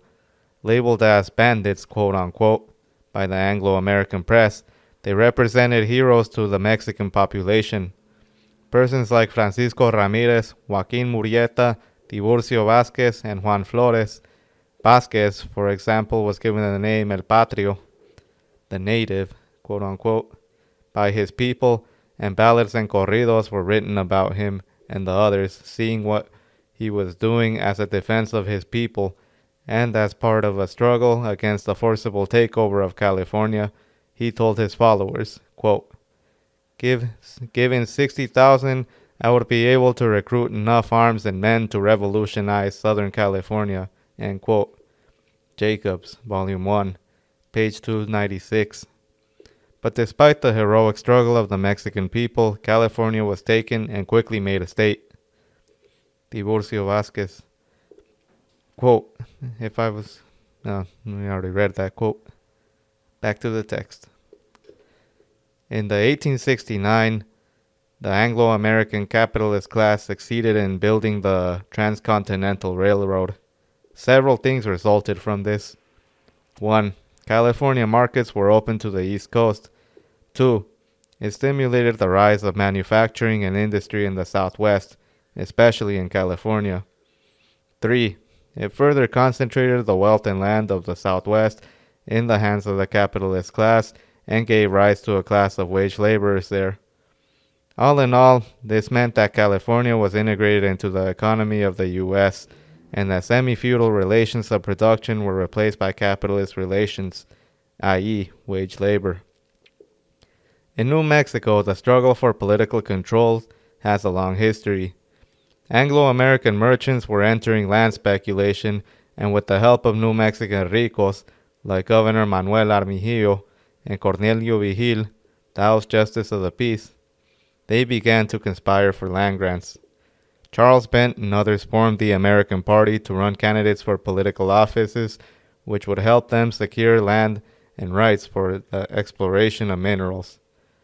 Opposed to the American Party were the hacendados and clergy, such as Padre Martinez. When war broke out, many of the New Mexican merchants, like Armijillo, sided with the Anglos, while the landlords and church prepared for resistance. When U.S. troops led by General Stephen Kearny did enter New Mexico, Armijillo led, quote-unquote, the official resistance, quote-unquote. He betrayed the New Mexicans by diminishing the troops before the first battle, charging them up to $100 to leave. Unlike California, colonial rule in New Mexico was based on the domination of the majority population, Nuevo Mexicano, by the minority colonizers, Anglo-Americans. To rule the Anglo-Americans required the cooperation of the comprador segments of the New Mexican population, the ricos. Just as the Spanish used the tribal chieftains of various tribes to colonize the Southwest and introduce feudal relations, the Anglos used the ricos and those patrones that would cooperate to replace feudalism with capitalism. In order to keep the social prestige and political privileges, the bootlicking patron, quote, was said to have voted his sheep as well as peons, end quote, for laws and politicians favorable to the Anglo-American rule. McWilliams, page 122. For assistance, the 20 most prominent families of the old order were allowed to govern politically for the real masters of New Mexico. From the beginning, there was opposition to the new rule of the foreigners. In 1847, peasants and natives and Taos began a rebellion that ignited New Mexico. All over the state, Anglo-Americans were attacked and killed with the hope of driving them out of the state. Governor Charles Bent was one of the first to die at the hands of the armed peasants. The revolt was finally crushed by U.S. troops, and in Taos alone, 150 natives and Nuevo Mexicanos were slaughtered at the hands of the troops and settlers like Kit Carson and trader Dominico Vigil. After the rebellion was suppressed, colonial rule settled into place in New Mexico. The Catholic Church was Americanized, quote-unquote, when the new Vicar General was appointed to administer the church's affairs in New Mexico. Fray J.B. Lamy reinstituted the tite, which had been suspended under Martinez and his followers. Its collection meant special hardship on the peasantry who were barely able to survive under the new taxes. This made it easier for the large land speculators to squeeze them off their land and take possession of it. In the late 1860s, New Mexico, the quote-unquote Santa Fe Ring, came into existence. It consisted of Anglo merchants, bankers, lawyers, politicians, and of course ricos, such as Miguel Ortero. The Santa Fe Ring's conspiracies included land speculation, seizures of cattle ranches, public lands, minings, treasury notes, the manipulation of the Indian Bureau, the allocation of the contracts to supply army posts, control of the courts and territorial government, and almost everything else which would help to plunder the territory of its wealth. Acuña, page 67. McWilliams, page 122. The ring consisted of such people such as Thomas Garton, Stephen Elkins, president of the First National Bank of Santa Fe, and Lee Baron Bradford Prince, who became Chief Justice of New Mexico in 1879. To give some sense to the extent of the ring's operations, Catron alone acquired more than 1 million acres of land through its swindles. One of their most infamous land robberies was the takeover of the Maxwell Land Grant, formerly the Baden-Miranda Grant. From the time of the original grant was made in 1841, it was contested by natives and New Mexican peasants of the Taos area because part of the grant was on land which belonged to the people of Taos. In the following year, the grant changed hands several times, to the Maxwell family, then to a British-Dutch land combine, finally to the Ring. The original grant was in the area of 30 to 100,000 acres, but when the Ring finally took it, they had expanded the claim to 1.7 million acres. Not content with this, they forced the people on the edge of the claim to leave the land under threat of death. The battles that followed between the Ring and New Mexican peasants, more people were killed than the Lincoln County War. When the dust had cleared and the Ring held the grant secure, there stood Comprador Miguel A. Ortero. At the helm of the corporation they just set up to administer the land grant's land. The Lincoln County War of 1876 to 78 showed the way the Chicano peasantry fought the Ring. The war, quote-unquote, is usually seen as a range war between cattlemen and sheep herders. Actually, it began when Anglo-American capitalists began to compete with the Ring, and the struggle between the two opposing camps engulfed the local Chicano peasantry. The conflict started when John Chisman and John Tunstall opened a bank that competed with the store of a Ring member, Lawrence Murphy. The competition led to armed conflict, with many New Mexican sheep herders and peasants siding with Tunstall against the Ring. Their leader, Juan Patron, helped organize the people to defend themselves, but the Ring kept its power and expanded it in the coming years in the development of the railroads. The Lincoln County War and Colfax County Rebellion over the Maxwell land grant represent the brutal way that capitalism entered the Southwest and the way the masses fought its oppression. Patron and others like him could only defend themselves against these brutalities of the Anglo-American capitalists and their paid vigilantes, but they could not foresee the inevitable victory of capitalism which these struggles signaled. A similar experience befell Chicanos of South Texas. There it was large cattle ranchers such as Richard King of the King Ranch Empire and Charles Stillman that conspired to rob the Tejanos of their lands. Stillman founded a trading post in the South Texas about the time the U.S.-Mexican War. 4 years later, the site drew to it other merchants and settlers, and Brownsville was born as a center of trade for the South Texas area. Fearing that the majority Mexican population might secede and rejoin Mexico, Stillman tried to convince the Tejanos to form a separate state with him and ensure the economic and political power in the area. Although the masses were in favor of separation at the time, they were not fooled by Stillman's ploy and rejected his plan. Foiled in his attempt, Stillman joined forces with King and a steamboat operator named Kennedy that monopolized waterborne trade from Texas into northern Mexico. Between them, they controlled the area economically. From this stronghold, they squeezed the Tejanos off their land. When they couldn't take over the land by their courts or through their loans, they resorted to thievery, robbing the Chicano ranchers of their herds. They even robbed the other Anglo ranchers, blaming the robbery on the Mexicans. To put a stop, quote-unquote, to the cattle rustling, King called together the other Anglo ranchers and formed the Stock Raisers Association of Western Texas to protect, quote-unquote, their herds against the Tejanos. Since the Tejanos made up a majority in South Texas, the association needed armed protection, and so the Texas Rangers were formed. The Chicano peasantry saw the Rangers as what they were, paid terrorists of the big ranchers. To this day, they call the Rangers Los Rinches de la Quinena, literally, the ranchers of King Ranch. The Texas Rangers, marshals, deputies, and other, quote-unquote, peace officers were nothing more than an army of occupation in South Texas. They shot down Mexicans in the street for sport, and their law consisted of lynching the closest Tejano at hand whenever cattle or horses were stolen. Viewed only with contempt by the Chicanos of South Texas, the Rangers knew that their only means of controlling the Chicanos was with terrorism. Even so, there were many Chicanos that fought their oppression. Juan Cheno Cortina was one of them. In 1859, Cortina came to the rescue of a Tejano who has worked on his mother's ranch and was being beaten by a marshal. He shot the marshal and took off with the old man. Hounded by the marshal's posse and later by the Rangers, Cortina took to the hills, gathered others around him, and raided Brownsville, replacing the U.S. flag with the flag of Mexico and demanding justice for the Tejano population.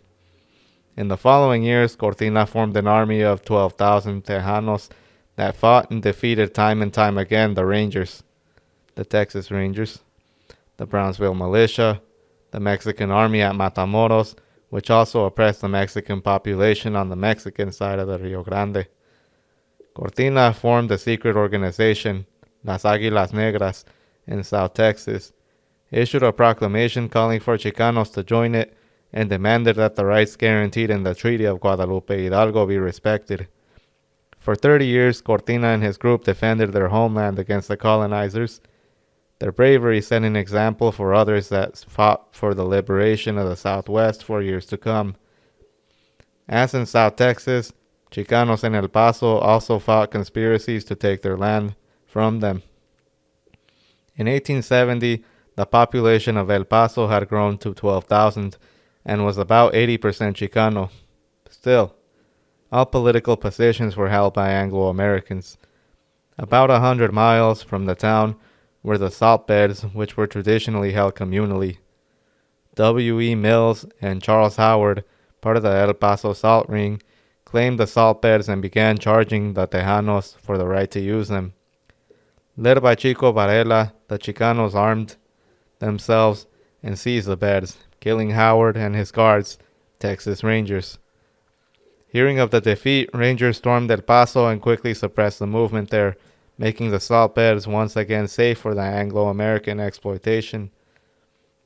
Juan Cortina. On November 23, 1859, in a proclamation, he suggested the organization of a secret society to right these wrongs by force of arms, or at least to stand by ready to retaliate where necessary. In the first 30 years after Mexico's defeat by the United States and the annexation of the Southwest, we find capitalism and its rise in its basest form. Using Texas and Arizona Rangers, the courts, tax laws, and every other part of the state apparatus, the new ruling class in the region was tearing down the remnants of feudalism in the Southwest and attacking the traditional society of the Southwest by ripping the Chicano peasantry and ranchers from the soil. Politically, this process was reactionary to the core, as Chicanos were deprived of their democratic rights at every step. But economically, the destruction of feudalism in the Southwest and the laying of the infrastructure for capitalism was undoubtedly progressive. In order for capitalism to take root on the soil of the Southwest, the haciendas and patron-peon relationship had to be broken, and Chicano peasants had to be stripped of their land and forced to sell themselves as wage slaves to the capitalists. As Marx teaches us, quote, one of the prerequisites of wage labor and one of the historic conditions of its realization is the separation of free labor from the means and materials of labor. This means above all that the worker must be separated from the land, which functions as his natural laboratory. This means the dissolution of both the free petty land ownership and of communal landed property. End quote. Marx. Pre-capitalistic economic formulations, page 67. This is precisely what was done by force, such as the Santa Fe Ring and the Salt Ring. By their actions, they amassed huge wealth, which they, and others like them, would build up the mines, construct railroads, build factories, and bring into existence, for the first time, that class which is the only one capable of bringing the liberation to Chicanos and all oppressed people, the proletariat. The culture of the Chicano people in the Southwest in this period reflected the changes that were taking place in their lives. Broken off from Mexico, they found themselves, with the exception of California, a majority population dominated by Anglo-American minority. First and foremost on their minds was their oppression, which connected the people of the Southwest and which burned in their hearts. To express their desires for liberation and pass on from one community to the next, the victories of their people against the foreign rule, the Chicanos developed the corrido, later passed down from the border region to all of Mexico. The corrido sung of the successes of heroes of the people such as Tiburcio Vázquez in California, Juan Cortina in Texas, and when Civil War broke out, the corridos told of the victories of the enganchados, Chicano guerrillas, who fought the Confederate troops, hoping to drive them out of the Southwest. They told of the resistance struggles and served as an inspiration to all Chicanos living as an oppressed people in the Southwest. Such was the condition of the Chicano people on the eve of construction of the railroads in New Mexico. The Chicano nation had not yet developed. This would come in the next period, the era of imperialism, the era of proletarian revolution. The epoch of imperialism and the rise of the Chicano nation. The defeat of the plantation owners in the South during the Civil War had meant the end of production based on slavery and the victory of production based on free wage labor. Politically, it meant that the rule of the northern industrialists was ensured and the state would be used to concentrate wealth and power, especially in the form of the means of production, in the hands of the capitalist class. In a few short years, quote-unquote free competitive capitalism would give way to restricted monopoly capitalism. The Civil War had stimulated the growth of industry as the demand for war products, blankets, armaments, uniforms, etc., increased. From 1860 to 1870, the number of industrial workers rose from 1.3 to 2.7 million, and the value of manufactured goods increased from 1.9 to 3.4 billion. Foster, 1951, page 226. The Civil War also spurred the development of railroads to transport troops and supplies. At the height of the war, the first transcontinental railway, the Union Pacific, was commissioned. Making use of the war situation to its fullest and the need of the North to be linked with the ports of the Pacific, the capitalist class was induced in the Congress to make huge subsidies to pay for the cost of construction of the railway and to grant huge tracts of land along the railroad path to the railroad companies. Quote, all told, some 160 million acres of valuable farming, grazing, timber, and mineral lands were donated to the railroad kings. End quote. I bid page 227. The construction of the Transcontinental Railway and later the spur lines branching through the western half of the country linked the Southwest to the industrial North. At the same time, it accelerated the growth of the proletariat in the Southwest as farmers and ranchers forced off their lands, hired on as laborers in the work gang that built the railroads. For the capitalist owners of the railroads, this railway expansion meant a monopoly on transportation, which they used to extort from ranchers, merchants, and farmers outrageous shipping fees. Quote, the result was that from the middle 1870s to 1910, the major share of the profit of virtually every business and industry on the coast was diverted into the hands of the railroads and its controlling group. End quote. Oscar Lewis, The Big Four, page 264. Monopoly ownership was emerging, not just in transportation, but in all facets of business and finance, as trusts, syndicates, and monopolies replaced the small competitive enterprise.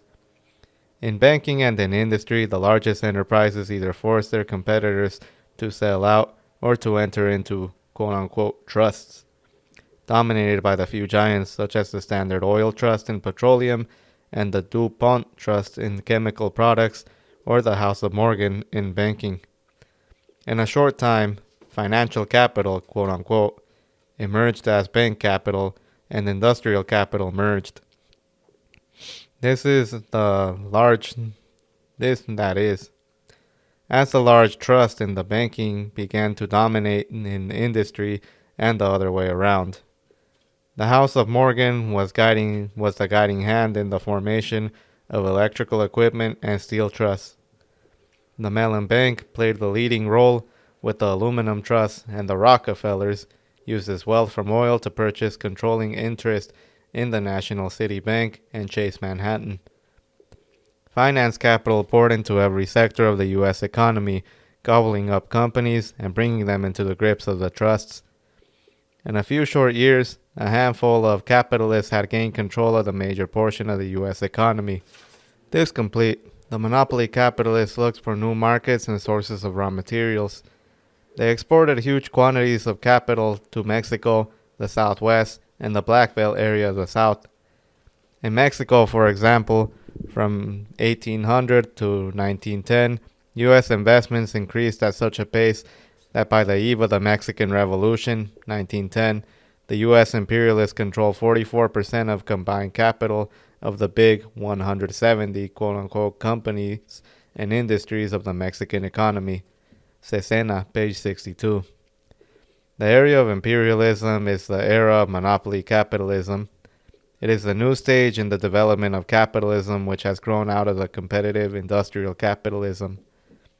As Lenin teaches us, quote, imperialism is capitalism in the stage of development in which the domination of monopolies and finance capital has established itself, in which the export of capital has acquired the pronounced importance, in which the division of the world among the international trusts has begun, in which the partition of all territories of the globe among the great capitalist powers has been completed. End quote.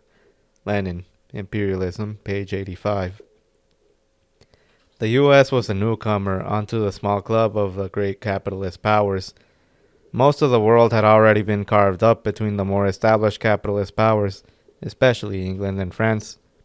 And so, the U.S. imperialists tightened their grip on those oppressed nations and regions closest to it, the Southwest, the Afro-American nation, Mexico. In 1893, the imperialists marched westward, taking Hawaii. In 1898, the first war of the redivision of the world's territories among imperialist powers was fought. The so-called Spanish-American War, in which the U.S. fought both the Spanish and independence forces throughout the Spanish colonies in order to lay claim to Spain's old colonies. When the war was over, the U.S. imperialists had brought Puerto Rico, Cuba, and the Philippines into their domain. This was the emerging world scene when the first railroads entered New Mexico in 1879. The construction of the railroads throughout the Southwest represented the export of capital by U.S. monopoly capitalism into this oppressed region in order to extract minerals and open the territory as markets for goods produced by the monopolies in the East Coast. The first lines built in the area were those running north and south, the Denver and Rio Grande railroads, and the Atchison, Topeka, and Santa Fe Railroad, AF and SF, which connected Topeka and Denver with Las Vegas, Albuquerque, and El Paso. In 1885, track had been laid along the most famous trader routes of the area. The new railroads had immediate impact on mining and lumbering. By 1900, mining in the Southwest had been built up into a large-scale, mechanized industry controlled by Eastern capitalists. Industrial capitalism had turned the mining industry from its minor role under Spanish and Mexican feudal rule to a cornerstone of the new Southwest economy. This shift was brought in large part because of the new industrial process and the discovery of large copper deposits in the area. By 1900, 5 major copper districts had emerged: Jerome, Plebe, Bisbee, Clifton, Morningside, and Santa Rita. Each attracted to it thousands of workers, many of them recent immigrants and many more Chicanos who had been kicked off their farms and ranches and west to the mines and railroads to find work. In the coming years, these mining towns would be the scene of the great proletarian struggles. The railroads also brought the development of cattle ranching as a large-scale industry in Arizona and New Mexico. From the Southwest, cattle could quickly be transported to slaughterhouses in other parts of the country. The railroad companies formed landholding companies to develop the large grants of land given to them by government. Some of these entered cattle ranching. ATSF officials, Eastern bankers, and Texas cattlemen, for example, formed the Aztec Land and Cattle Company, which purchased 1,000,000 acres of Atlantic and Pacific Railway land in northern Arizona and shipped about 40,000 head of cattle from Pecos, Texas to Holbrook. U.S. imperialism, by its construction of the railroads and by its laying of telegraph lines and other means of transportation and communication in the Southwest, created a common economic bond in the area. It tied together the Southwest and created a division of labor between the towns and agricultural areas surrounding them, influencing the rise of commercial centers in the area. Areas like Santa Fe and Taos that were either bypassed or connected to the major railway lines only with small spur lines fell by the wayside as the center for trade and commerce, while cities such as El Paso and Albuquerque became major ports for imperialism. Note: later in the paper we will discuss conclusion on questions of economic life, territory, language, and culture.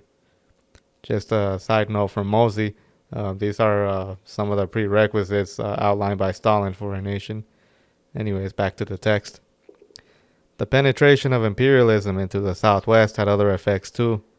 For the Chicano people, it would mean the rise and development of new class forces and the beginning strings of a national movement in the area, a movement of an oppressed nation demanding its liberation from imperialism and its right to political secession. On the one hand, imperialism quickly crushed the small handicraft class in the Southwest while allying itself to the comprador bourgeoisie. On the other hand, the growth and expansion of capitalism throughout the Southwest gave rise to an oppressed Chicano petty bourgeoisie, peasantry, and proletariat that became the source of the Chicano national movement.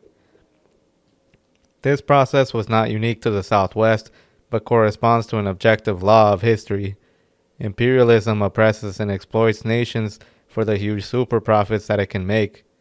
Quote, but in exploiting these countries, imperialism is compelled to build their railways, factories, and mills, industrial and commercial centers, the appearance of a class of proletarians, the emergence of a native intelligentsia, the awakening of national consciousness, the growth of the liberation movement. Such are the inevitable results of the policy. Stalin, The Foundations of Leninism, page 5 and 6. How were the various classes of the Chicano people affected by imperialism, and what was their role in the new national movement? Prior to imperialism's invasion of finance capital, small artisans such as Manuel de los Reyes and Isidro Martinez dominated the weaving industry of the area. Martinez had even developed a loom which could make blankets of one solid piece 12 feet wide, a feat which was impossible with the pedal-type loom of today. But this small artisan and handicraft class was unable to compete with the price and the variety of products brought in the area by the Anglo-American capitalism. Espinosa, page 248. By contrast, those New Mexican and Texan merchants that threw in their lot with the imperialists grew wealthy and powerful. In the period of rising capitalism in the Southwest, prior to 1880, several partnerships and trading firms were established between Anglos and New Mexicans: Otero and Celar, Brown and Manazares, Tully and Ochoa. Lamar, page 107.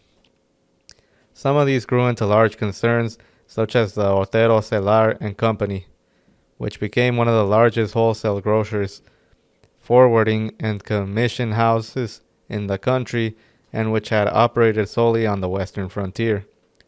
Setting up shop in Las Vegas in 1879 with Celar Otero, foresaw the effects of the railroads on the New Mexican economy and was determined to grow with it. As the tracks moved south and westward, they followed it, buying up land along its path, joining the Santa Fe Ring, and in a short time, Otero became the head of the Maxwell Land Grant Company, vice president of the AT&SF Railway, and sat on the board of directors of businesses and banks throughout the Southwest. Following in his father's footsteps, his son, also named Miguel Antonio, became governor of the state in 1896 and 1906, and along with the Chief Justice of New Mexico, Frank Parker, obtained the controlling interest of the Manhattan Group of Mines and the Santa Fe Mines of Arizona, among the largest producers of copper in the state. Otero and others like him willingly served the imperialists, consolidating that rule. The rise of power, both economic and political, of the Chicano comprador bourgeoisie rested with imperialism, and so they became its staunchest defenders. Governor Otero, for example, was among those in New Mexico that rallied support to U.S. imperialism's entrance into the Spanish-American War, and he personally recruited volunteers among the Chicano people to fight in the imperialist war. Lamar, page 199. While a small stratum of the Chicano people benefited from the conquest of finance capital in the Southwest, the majority were oppressed by imperialism and fought its onslaught at every step. Communal land grants were being robbed by the Santa Fe Ring and others, and communal grazing lands were being fenced off with barbed wire by Anglo-American cattle ranchers. The Chicano peasantry in New Mexico, Arizona, and Colorado was losing the land to the syndicates, or because of its failure to pay taxes, saw their land sold in public auctions, sometimes for $1.50 an acre. From 1889 to 1891, Chicano peasants rose up against the railroads and land syndicates to stop the land seizures.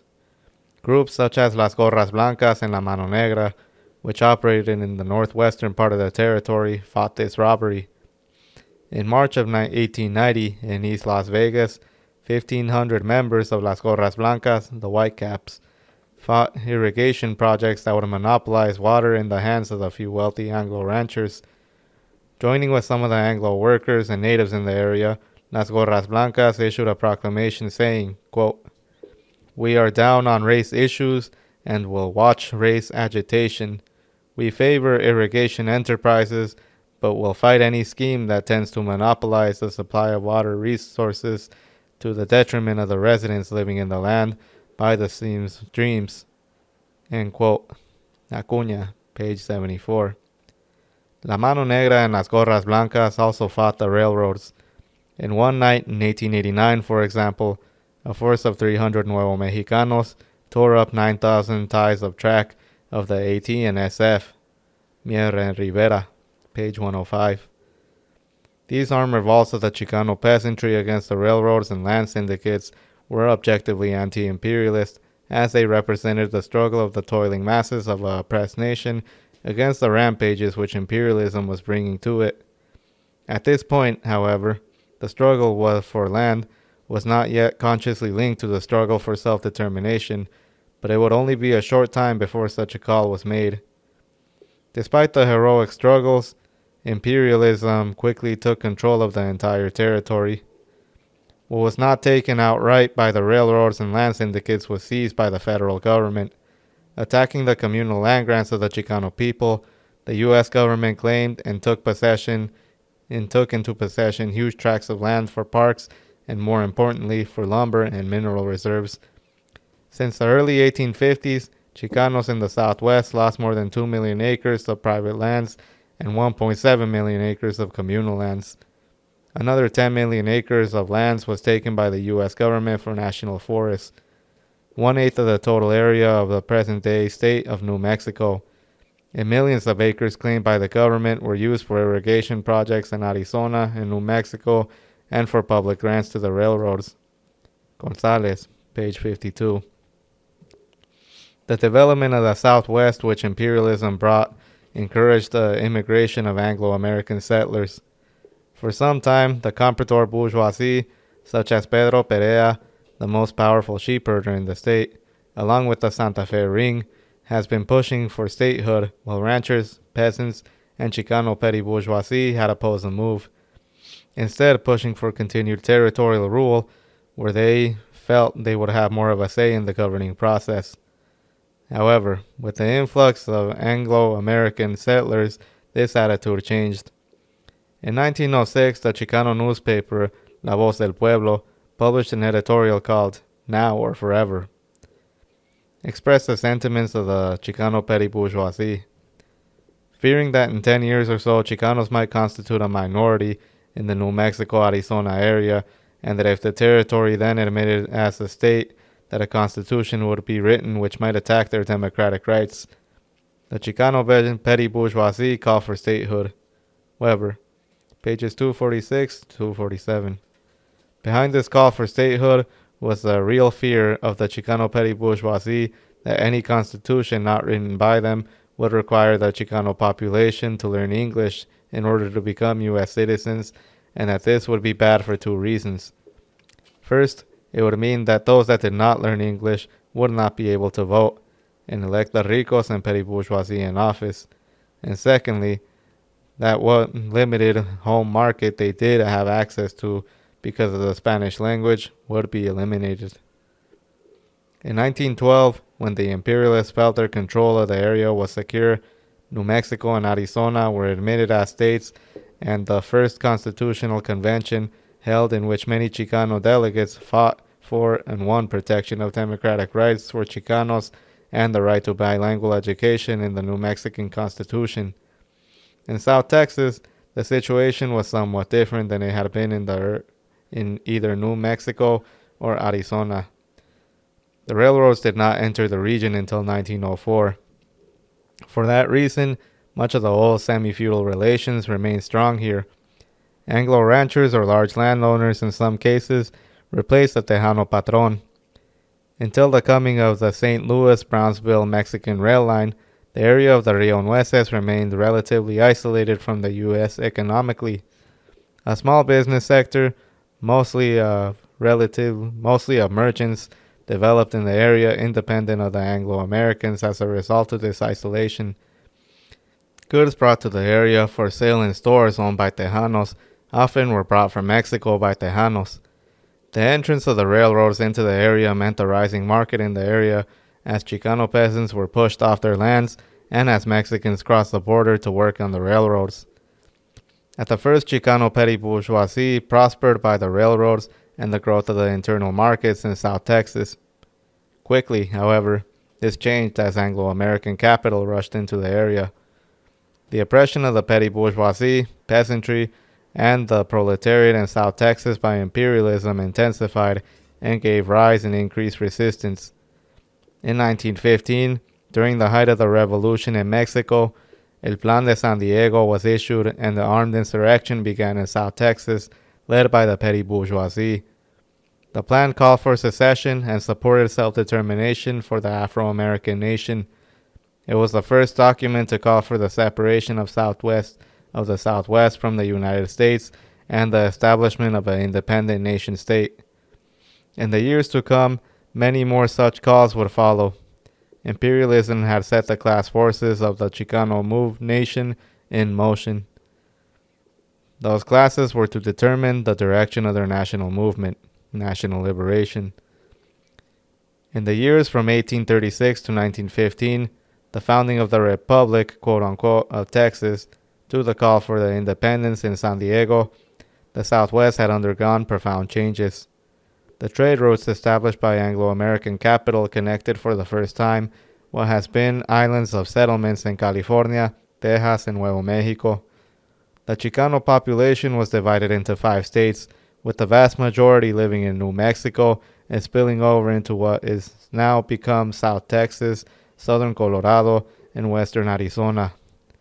The isolation of the towns and villages under the patron-peon relationship and the central role of a few small trading centers such as Taos was broken down with the expansion of capitalism and seizure of land by the Anglo-Americans. But what proved decisive was the flood of capital into the area in the 1880s. The merger of banks, land syndicates, railroad companies, mining, and lumber trusts, and large agricultural concerns meant that the tremendous concentration of wealth in the hands of imperialists. The growth of the industry and the laying of infrastructure of capitalism, railroads, telegraph, etc., meant the rise of the new markets in the Southwest. Labor power itself was now a commodity to be bought and sold on the markets as the campesinos lost their lands and were forced to work for the capitalists. At the same time, this new class of proletarians represented a market for goods produced by imperialists. But it also represented a market for the Chicano petty bourgeoisie who produced or sold goods and services which the campesinos once produced themselves on their own land: sheep and wool products, meat, grain, hides, clothing, etc. In New Mexico, this market was firmly in the grips of the imperialists and the comprador bourgeoisie, who even held trade fair merchants from the East Coast and the Midwest, bragging of the extent of this market. Prince, 1890. In Texas, the home market has been developed by the Chicano petty bourgeoisie, and the intense competition with the imperialists and the brutal oppression of the Tejanos, including the petty bourgeoisie, at the hands of the Texas Rangers gave rise to the liberation movement that issued the Plan de San Diego. Imperialism had thus laid the basis for the Chicano nation. It laid the infrastructure of capitalism in the Southwest, connecting all areas economically. It broke down the isolation of towns and villages, making division of labor between town and country there. It brought into existence a class of proletarians, both rural and industrial, but most of all, its intense oppression of the Chicano people wielded together the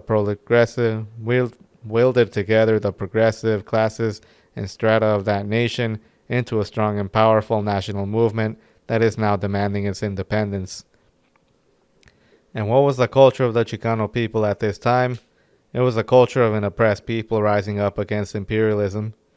Throughout South Texas and New Mexico, corridos flourished which told of the victories of Chicanos against Texas Rangers, the Arizona Rangers, and sheriffs. They sung of El Fuego Vaca in New Mexico and Gregorio Cortez of Texas, who fought and won many battles against the Rinches.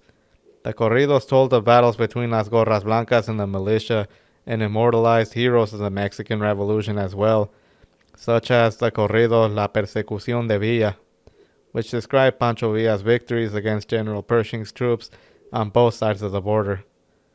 Parades, page 147. Bound together by their oppression, the Chicano people now developed a common psychological makeup. They thought themselves as one people and one culture, which expressed this fact. Proletarian struggle in the Chicano nation. Imperialism had not only awakened the peasantry and the petty bourgeoisie. Throughout the Southwest, the expansion and concentration of capital had two effects: the increasing proletarianization of the Chicano people and the rise of the multinational proletarian movement in the Southwest. The first attempt by Chicano workers to organize took place in Texas in 1883, with the formation of an agricultural union and organization of a strike, which was brutally suppressed. Soon there were other strikes in Colorado and New Mexico. Their first skirmishes between the proletariat and the imperialists quickly engulfed the whole Southwest. By the beginning of the 20th century, Chicanos were involved in railroads, mining, manufacturing, construction, and agriculture, representing 70% to 90% of the workforce in the railroads from the West Coast to the Midwest. Chicano workers were massed in the most oppressed sections of the workforce in the Southwest. They worked, quote, as trackmen in maintenance, construction, and yard gangs, cleaned cinder pits, iced cars, cleaned cars, and occasionally worked as boilermakers, machinists, and section bosses, end quote. In New Mexico and Arizona, they also worked in the silver and copper mines, where they did the dirtiest and most dangerous work, opening the mines, tunneling, and digging deep in the mine shafts. Gomez Q. 1973, pages 21 and 22. Although the Chicanos worked side by side with Anglo workers, the imperialists used every scheme to drive a wedge between the workers of the oppressed nation and the oppressor nation. Anglo-American workers received some privileges from the oppression of the Chicano nation and the super-exploitation of the Chicano workers. Jobs for them were often safer, and many times they were section bosses, but even when the Anglos performed the same job as the Chicano, he was paid more. This dual wage system, quote-unquote, one wage for Chicanos and another for Anglos, meant millions in super profits for the imperialists, while feeding white chauvinism and holding back unity between Chicano and Anglo workers against their common enemy. the imperialists. Even so, much unity was reached, especially in the mines. In the 1880s, Chicanos formed Los Caballeros de Labor, patterned after the Knights of Labor. In New Mexico and Arizona, they fought for the rights of Chicano workers in the mines and railroads, especially against the dual wage rate. But Los Caballeros did not restrict itself to hours and wages. It became a political force in the Southwest and was the first proletarian organization to take up the struggle for land, fighting the land schemes of the imperialists. Just before the turn of the century, the Western Federation of Miners, WFM, began organizing in the Southwest and recruited many Chicanos into its locals. In 1903-04, the WFM led strikes by Chicano miners in the copper fields of Clifton, Morenci, Arizona, and the coal fields of Colorado.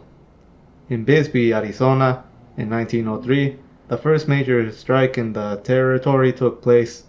Chicano mutualists, mutual aid societies, led a strike of 3,500 and massive demonstrations of workers and their families to support the demands of the strike. Framed by the significance of this great strike, the imperialists brought in the National Guard, using an army larger than it had taken to drive the Apaches from their lands. One of the most far-reaching strikes occurred just south of the border. It would have an effect on the clarion call on the revolutionary forces in Mexico. The same imperialists, which owned the mines in the Chicano nation and who built the railroads there to extract those riches, owned the mines and railroads in Mexico. In Cananera, Sonora, a company owned by Anaconda Copper closed down several of its mines when the price of copper dropped on the world market. Thousands of workers, like their Chicano brothers and sisters, paid half of what the Anglo workers were paid for the same job, were suddenly out of work. A strike was called of those still working who joined in with the other workers, 10,000 in total, demanding the reopening of the mines. Hand in hand with the army of the semi-feudal Porfirio Diaz regime, the imperialists sent in a small army of Arizona Rangers to suppress the strike. The Mexican workers burned down the company stores and administration buildings.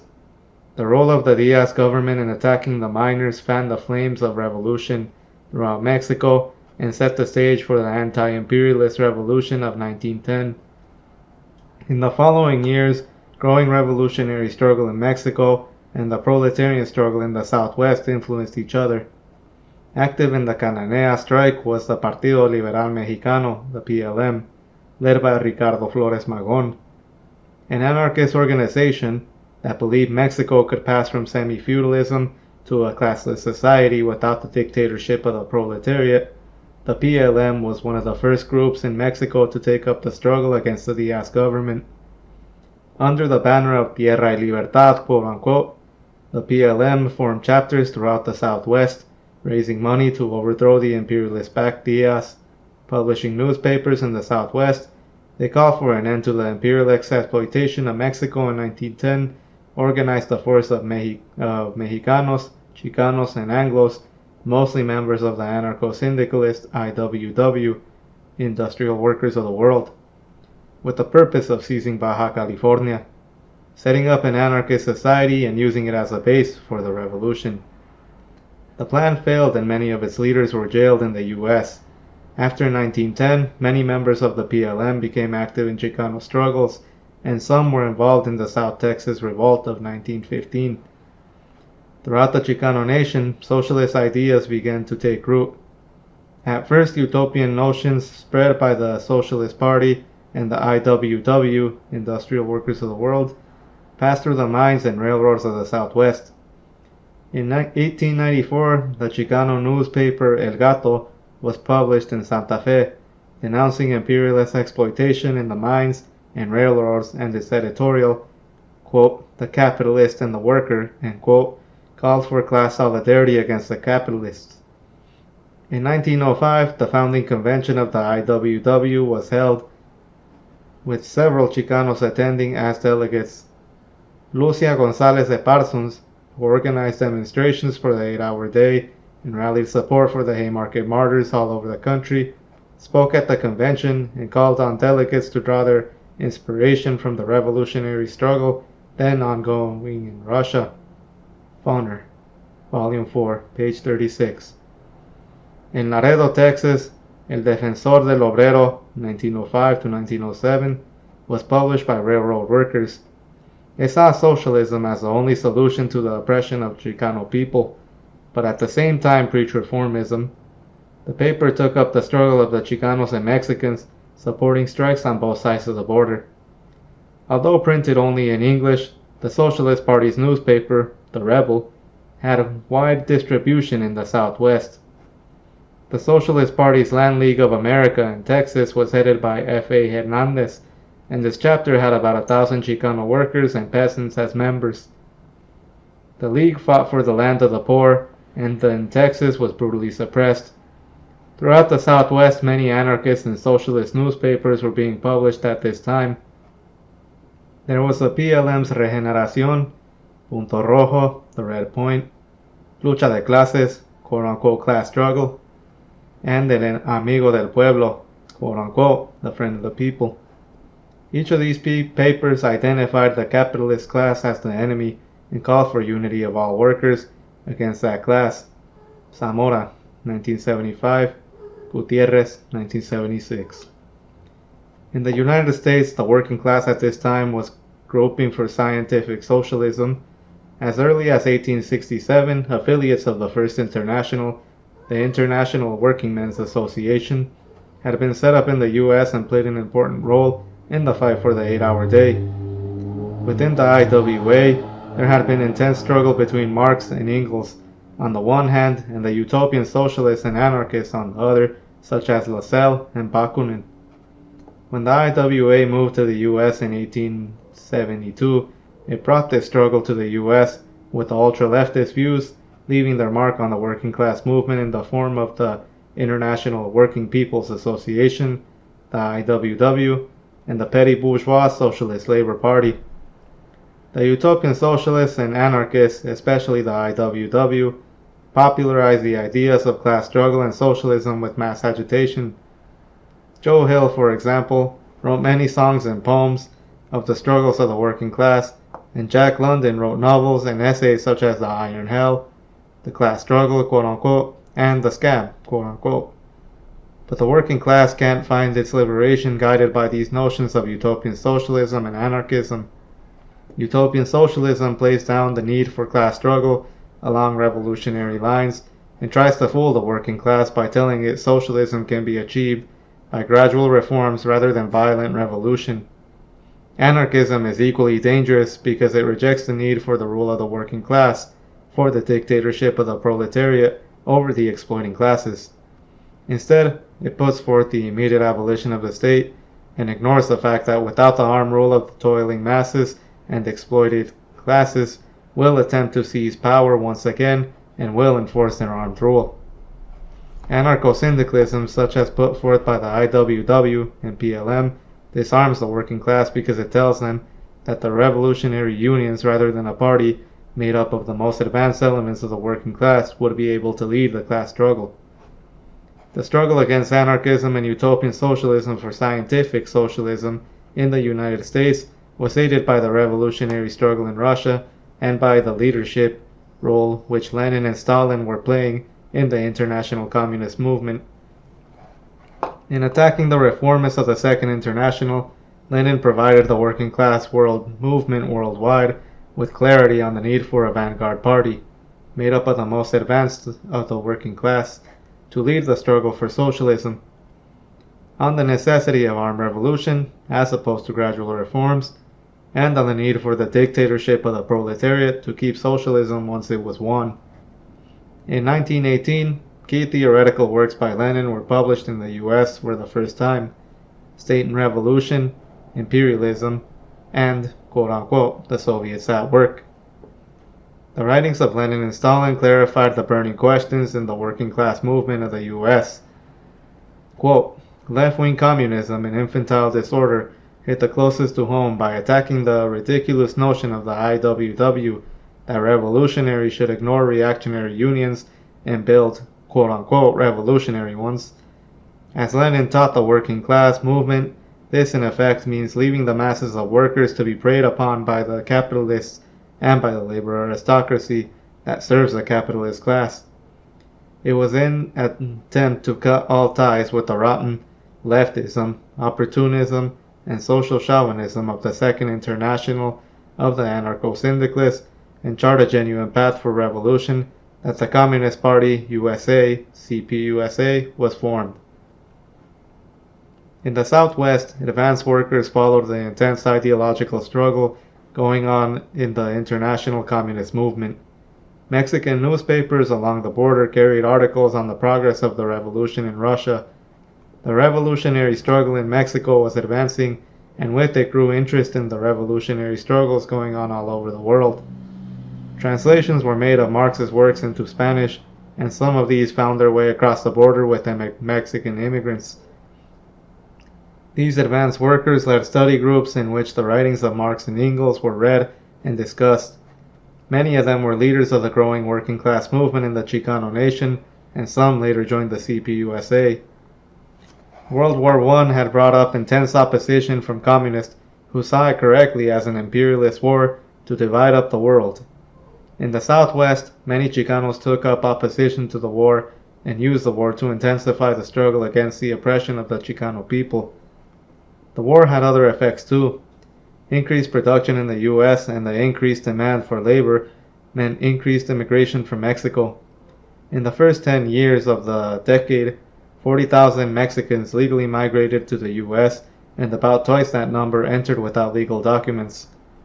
Under the Diaz regime, U.S. imperialism ravaged the Mexican economy, throwing thousands of Mexican peasants off their lands.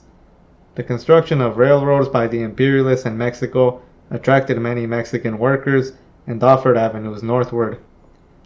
Immigration increased during the years of Mexican Revolution and increased again when the U.S. entered World War I. From 1910 to 1914, legal immigration to the U.S. from Mexico was 82,588. From 1914 to 1919, it was 91,075.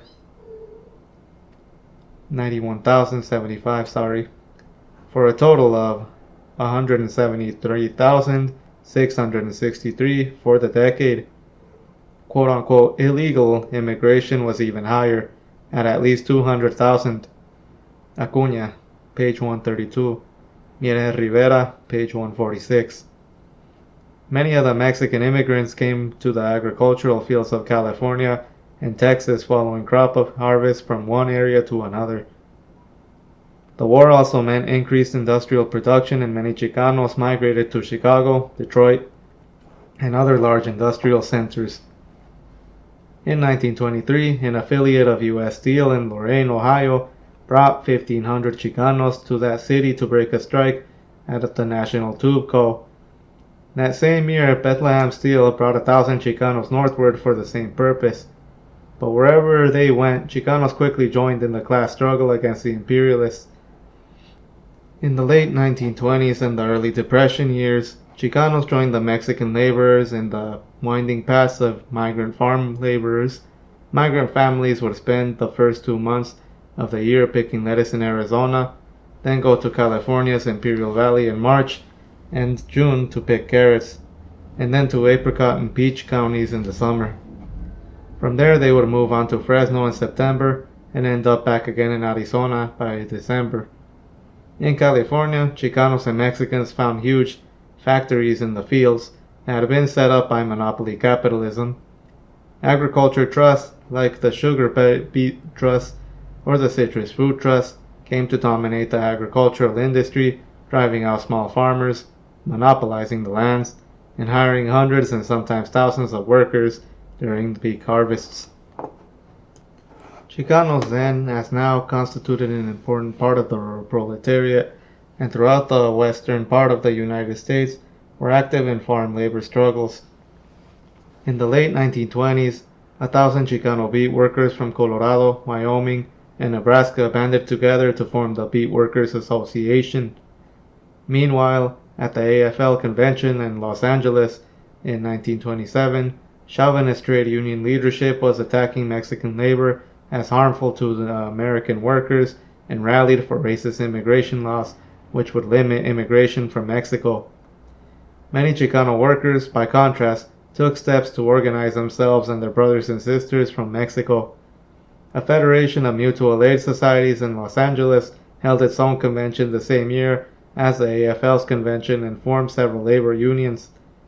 La Confederación de Uniones Obreras Mexicanas, CUOM, was organized with the purpose of organizing all Mexican and Chicano workers in the United States, of fighting for parity with Anglo-American workers and an end to the racist dual-wage system, and for an end to discrimination against Mexicans and Chicanos. Miera Rivera, page 174. The CUOM was modeled after the Mexican labor organizations such as the Confederación Regional Obrera Mexicana, which sent a representative to the founding convention of the CUOM. Within a year, CUOM had 3,000 members and 20 locals. CUOM, like the Confederación Uniones de Campesinos y Obreros Mexicanos, CUCOM, which followed it, led several strikes, such as the Imperial Valley Melon Strike of 1928 and the El Monte Berry Strike of 1933. These organizing efforts between 1928 and 1933 were brutally attacked by the state's full powers of repression. Workers were shot, many were jailed, leaders were imprisoned or deported under the Criminal Syndicalist Act, and sympathizers were constantly harassed. Weber, 1972.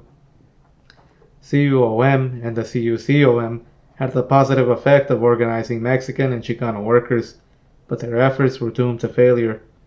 Affiliated with the Mexican government and in good part formed by the mutualists, the Union was guided by the petty bourgeois leadership and by diluted forms of anarchism. At critical points in key struggles, the workers were held back by the vacillations of the mutualists, many times led by small businesses, and the out-and-out class collaboration of Mexican Consul with the imperialist growers. Lopez, page 101. The collapse of the capitalist world market in 1929 shook the entire country. For Chicanos, it meant intensified exploitation and oppression. It also meant intensified resistance. Chicanos and other nationality workers joined together by the thousands in strikes in every sector of the agricultural industry.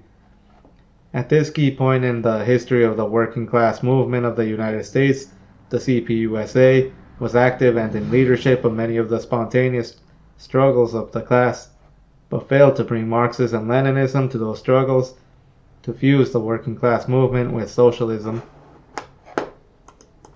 For example, it was not until 1933, at the height of the deportations of almost 1 million Mexican workers, that their families, and also many Chicano families, that the CPUSA even sent a Spanish-speaking organizer to South Texas. In San Antonio, the CPUSA gave some aid to a strike at the Fink cigar factory. Although the strike was crushed, Cadre made contact with some of the workers and students who were invited to party meetings. Usually these meetings were held in Spanish and English, and along with some pamphlets by Marx and Lenin in English, the Chicanos were given the Daily Worker, the organ of the CPUSA. Because of the chauvinism of the CPUSA, the Daily Worker was only published in English at the time. Despite this fact, many Chicanos who were actively seeking out socialism joined the Communist Party and led strikes such as the San Antonio Pecan Sheller Strike. By 1934, through the advanced workers it had won to its side, the CPUSA was able to organize a May Day celebration in Laredo. Masses of Chicano workers from the U.S. side of the border joined with thousands of workers organized by the Mexican Communist Party, the PCM, carrying banners which opposed deportations and upheld the international solidarity of the proletariat. At the same time that the Chicano proletariat was defending the rights of Mexican workers and joining hands with Anglo-American workers against the imperialists, the Chicano petty bourgeoisie was cowering in fear before their oppressors. Seeing the ruthless oppression of the Chicano peasantry and proletarians at the hands of the Texas Rangers and the brutal treatment of Mexican immigrants by Border Patrol, the petty bourgeoisie did everything to separate itself from the oppressed masses, snuggling up as close as it could to the imperialists. After World War I, with the influx of Mexican immigrants, the Chicano petty bourgeoisie stopped referring to themselves as Mexicans in hopes that this would free them from the racist and chauvinist treatment of Mexican and Chicano masses at the hands of the imperialists. In New Mexico, they call themselves Spanish, quote unquote. In Texas, it became Latin, quote unquote. In California, it became quote unquote Spanish or quote unquote American of Mexican descent. Trying desperately to be like their masters, the Chicano petty bourgeoisie opposed the common practice of calling Anglo-Americans white, quote unquote, saying, quote, "We're white too," end quote. As the 1930 census was being taken, in the middle of the deportation hysteria, they refused to identify themselves as part of the quote-unquote Mexican race and joined with the Mexican government in opposing the use of the term Mexican as a racial designation.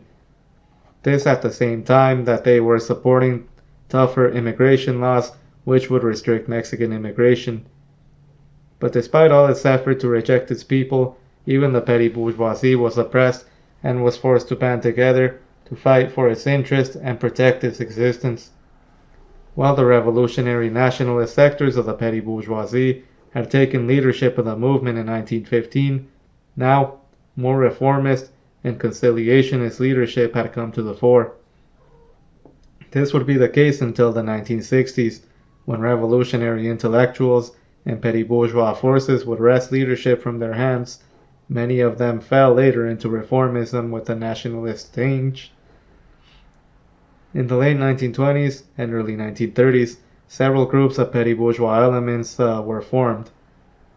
Groups such as the Orden Hijos de America and the League of United Latin American Citizens, formed in South Texas in 1929, restricted membership only to, quote, U.S. citizens of Mexican descent, end quote. LULAC's constitution made English the official language of the organization and stated that the purpose of the organization was to, quote, develop its membership of our race, the best, purest, and most perfect type, a true and loyal citizen of the USA, end quote. Tirado, page 57 to 58. This was, quote unquote, pro-America, really, quote unquote, pro-imperialist mentality, reached its highest expression when the Denver chapter of LULAC endorsed a proposal by the governor of the state to deport 50,000 Mexican workers. This move by the Denver chapter and others like it brought intense struggle within the organization. More progressive forces saw the isolation of the petty bourgeoisie from the masses and fought to make LULAC an organization that would take up the struggle for democratic rights of the Chicano people. By the mid-1930s, LULAC chapters in Texas and New Mexico began to join forces with other Chicano organizations, including predominantly Chicano unions, and jointly fought segregation in public schools, parks, etc., on behalf of Mexicans as well as Chicanos. By the end of the decade, statewide conferences of Chicanos had taken place all over the Southwest to discuss these issues. And in March 1939, the first Congress of the Mexican and Spanish people was held in Albuquerque, bringing together broad sectors of the Chicano nation, representing all progressive classes. Representatives of trade unions, groups like LULAC, religious people, students, and mutualists came together to organize against the national oppression of the Chicano people. On October 13, 1935, in San Antonio, la Convención Constitutiva por Derechos Mexicanos de Texas was convened. Delegates from labor unions, worker alliance branches, unemployed councils, and sociedades beneficiadas came together from all over Texas and the Southwest. Mostly proletarian, it adopted resolutions on all subjects, including the land questions, and adopted a resolution which called for the right of political secession in South Texas and the border regions. S. Page 3. Cadre from the CPUSA played an important role in this conference. Having reached the conclusion that Chicanos in the region constituted a nation with the right to secession, and having drafted a resolution for the party congress to that effect, Cadre began raising the demand in their political work.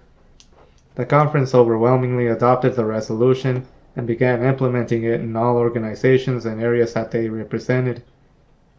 Despite the fact that the Chicano people had already recognized their right to self-determination and made the call for independence in 1915, and now Chicano proletarians were taking up this call, the CPUSA denied the existence of the Chicano nation. Instead, it took up the struggle for democratic rights of the Mexican national minority.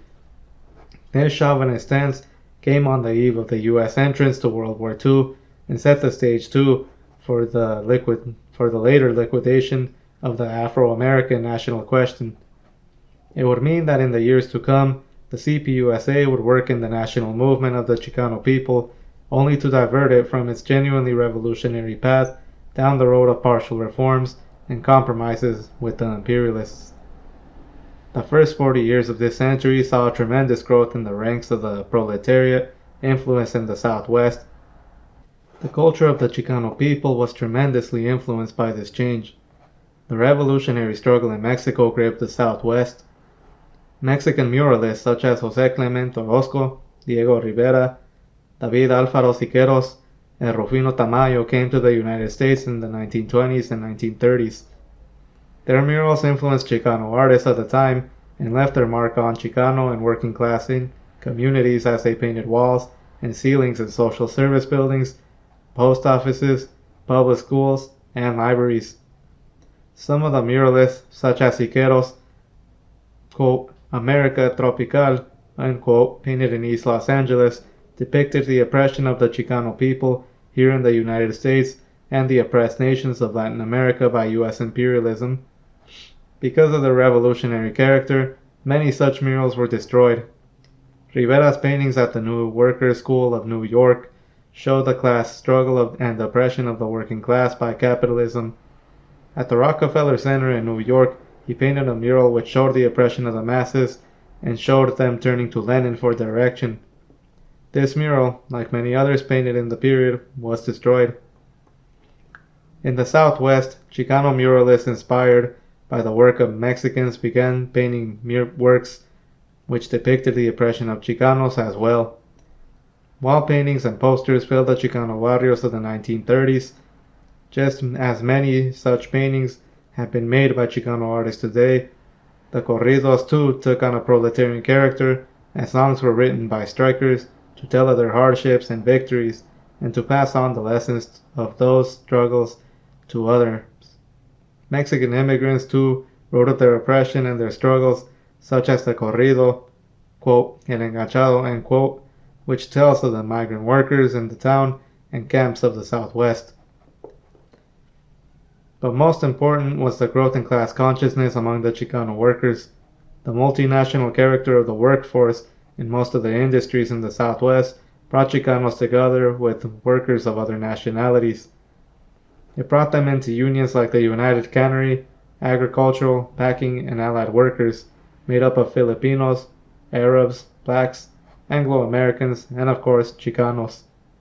There, they took part together with other workers in struggles against the capitalists and made leaflets, wrote poems, painted posters, and composed songs and skits telling of their struggles.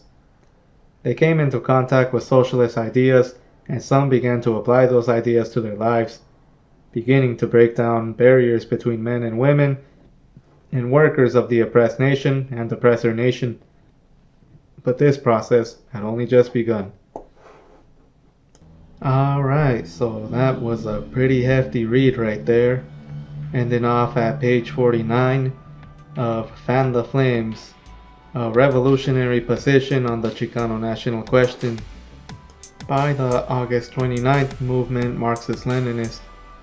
This was a pretty heavy chapter detailing the history of the Chicano nation in general, how it came to be, colonization by the Spanish, and then the Americans, the relationship between the mestizo Mexicanos and the natives, stuff like that, and somewhat touching on the issues of slavery and the Confederate Army in the territory of the Southwest, But yeah, it was a very, very informative, very historical chapter.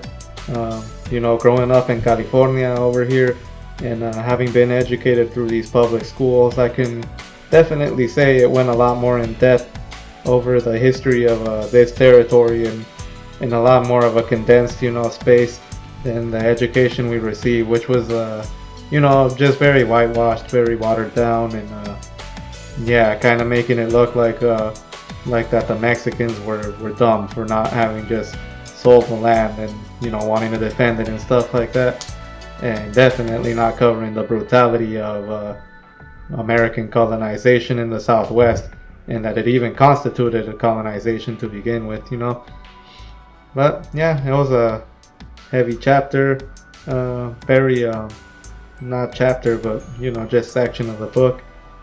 Very good read and very informative. I hope this was as enriching as it was to me for the rest of you. Up next, we will be doing part 3, our final part of Fan the Flames, which will pretty much close off this book, bringing it together with what was at that point the modern day Chicano movement of the mid to early 1970s. Yeah, talking about the different organizations active at the time and how exactly this is relevant to socialism, to Marxism-Leninism, which was a dominant anti-right visionist current at the time, So, hope to see you then. Until then, tuning out. This is your friend Mosey. Peace.